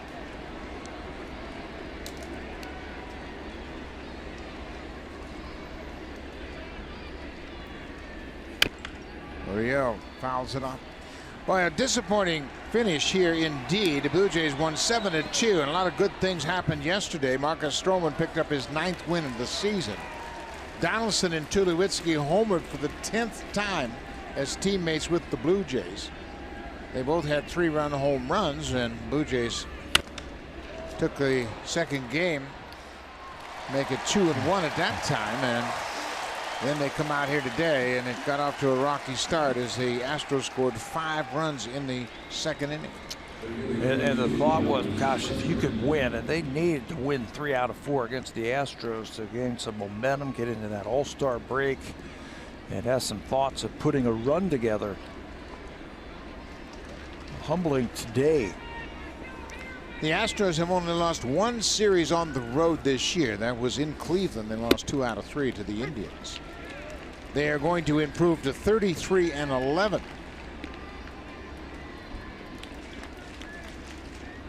On the road. 33-11 on the road for the first half.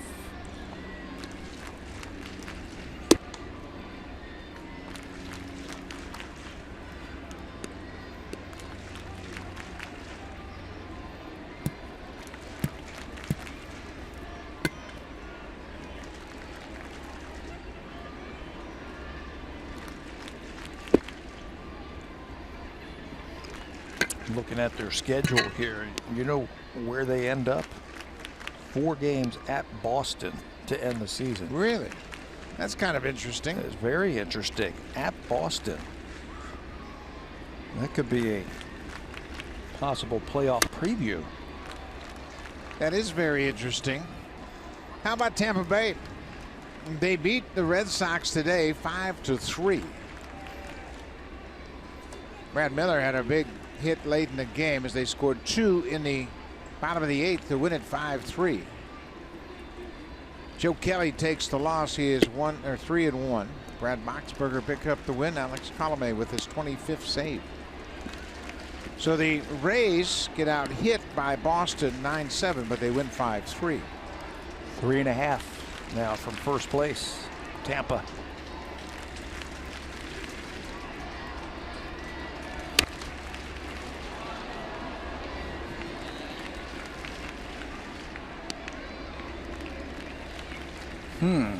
Somebody lost a bet.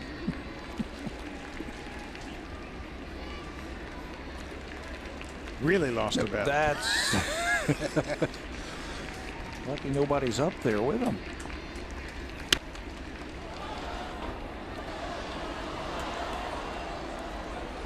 Three and 2 to Alex Bregman. Boy, the Astros have had a 5-run inning, a 3-run inning, a 6-run inning, and a 4-run inning. 19-0.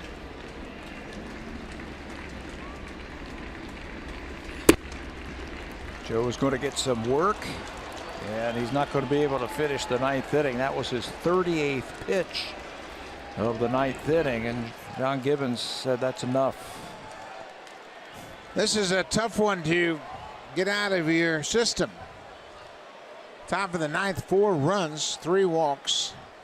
Joe Biagini just couldn't find the strike zone. He throws 38 pitches. And Danny Barnes is going to come out of the bullpen to try to get the final out of the top half of the 9th inning.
Fortunate outing for Joe Biagini, who is making his second appearance coming out of the bullpen after making those starts in the rotation, and he could get just 2 outs, and he has allowed 4 runs to this point.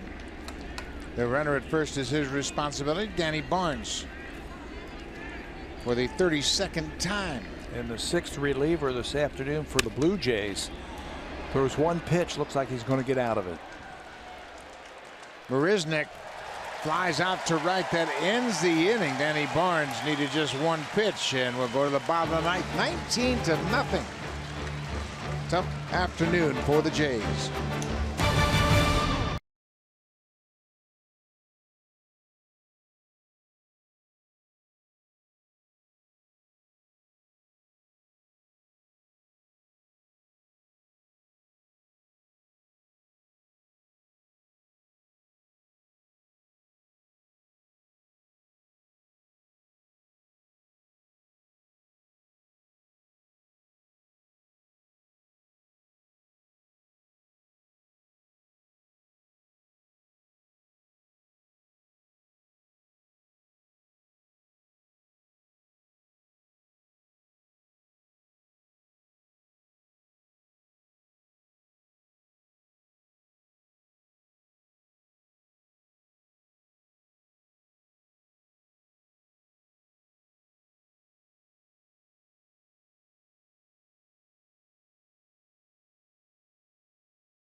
Blue Jays on Sportsnet.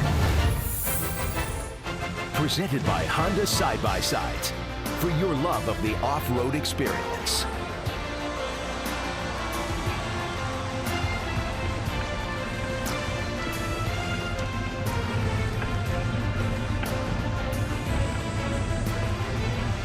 That's right. It is 19-0.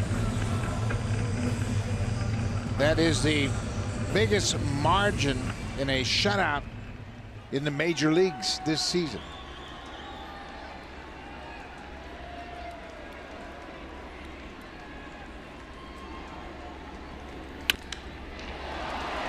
Millar goes after the first pitch. Marisnick runs it down in center.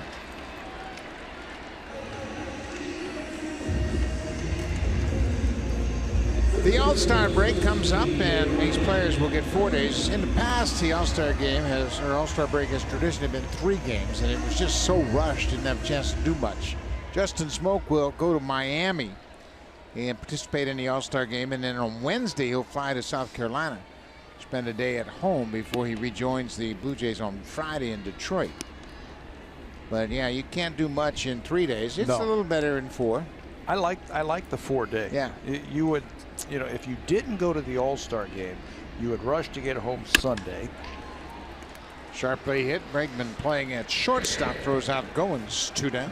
Then you would have to, you get Monday off. There was the game. Then you'd have to come back. There's usually a workout on Wednesday. So it basically, you felt like it was 1 day. Monday you recouped from your late travel on Sunday. And then you had to get back on Wednesday for a workout and then start a 4-game series against somebody. Now with the 4 games, you get a little bit of a blow. When the Blue Jays come back, they will have a 10-day road trip. It'll start in Detroit for 3 games, 4 in Boston, and 3 more in Cleveland. So that could be a very challenging road trip to start the second half of the season. Carrera hits it high and deep to right. This one's going to go. Ezequiel Carrera puts the Blue Jays on the board and wipes out the shutout. He homered off Montes on Friday night. That was on a breaking ball. This time he tried to go fastball, and the shutout is averted. Fans are giving the Blue Jays a standing ovation down the left field line.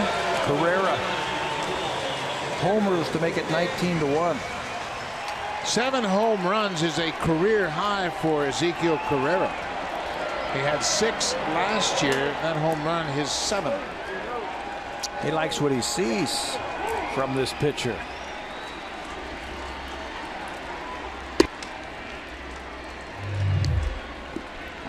Four-seam fastball right there. It's true. He got under it just a little bit. That's what made it rise in the strike zone, and Zeke doesn't miss it.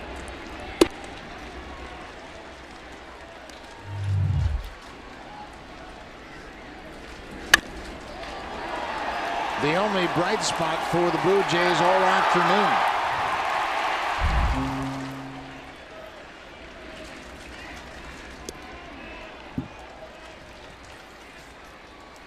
One and 2 now to Montero. Carrera with a 2-out home run here in the 9th, and the Blue Jays avoid being shut out.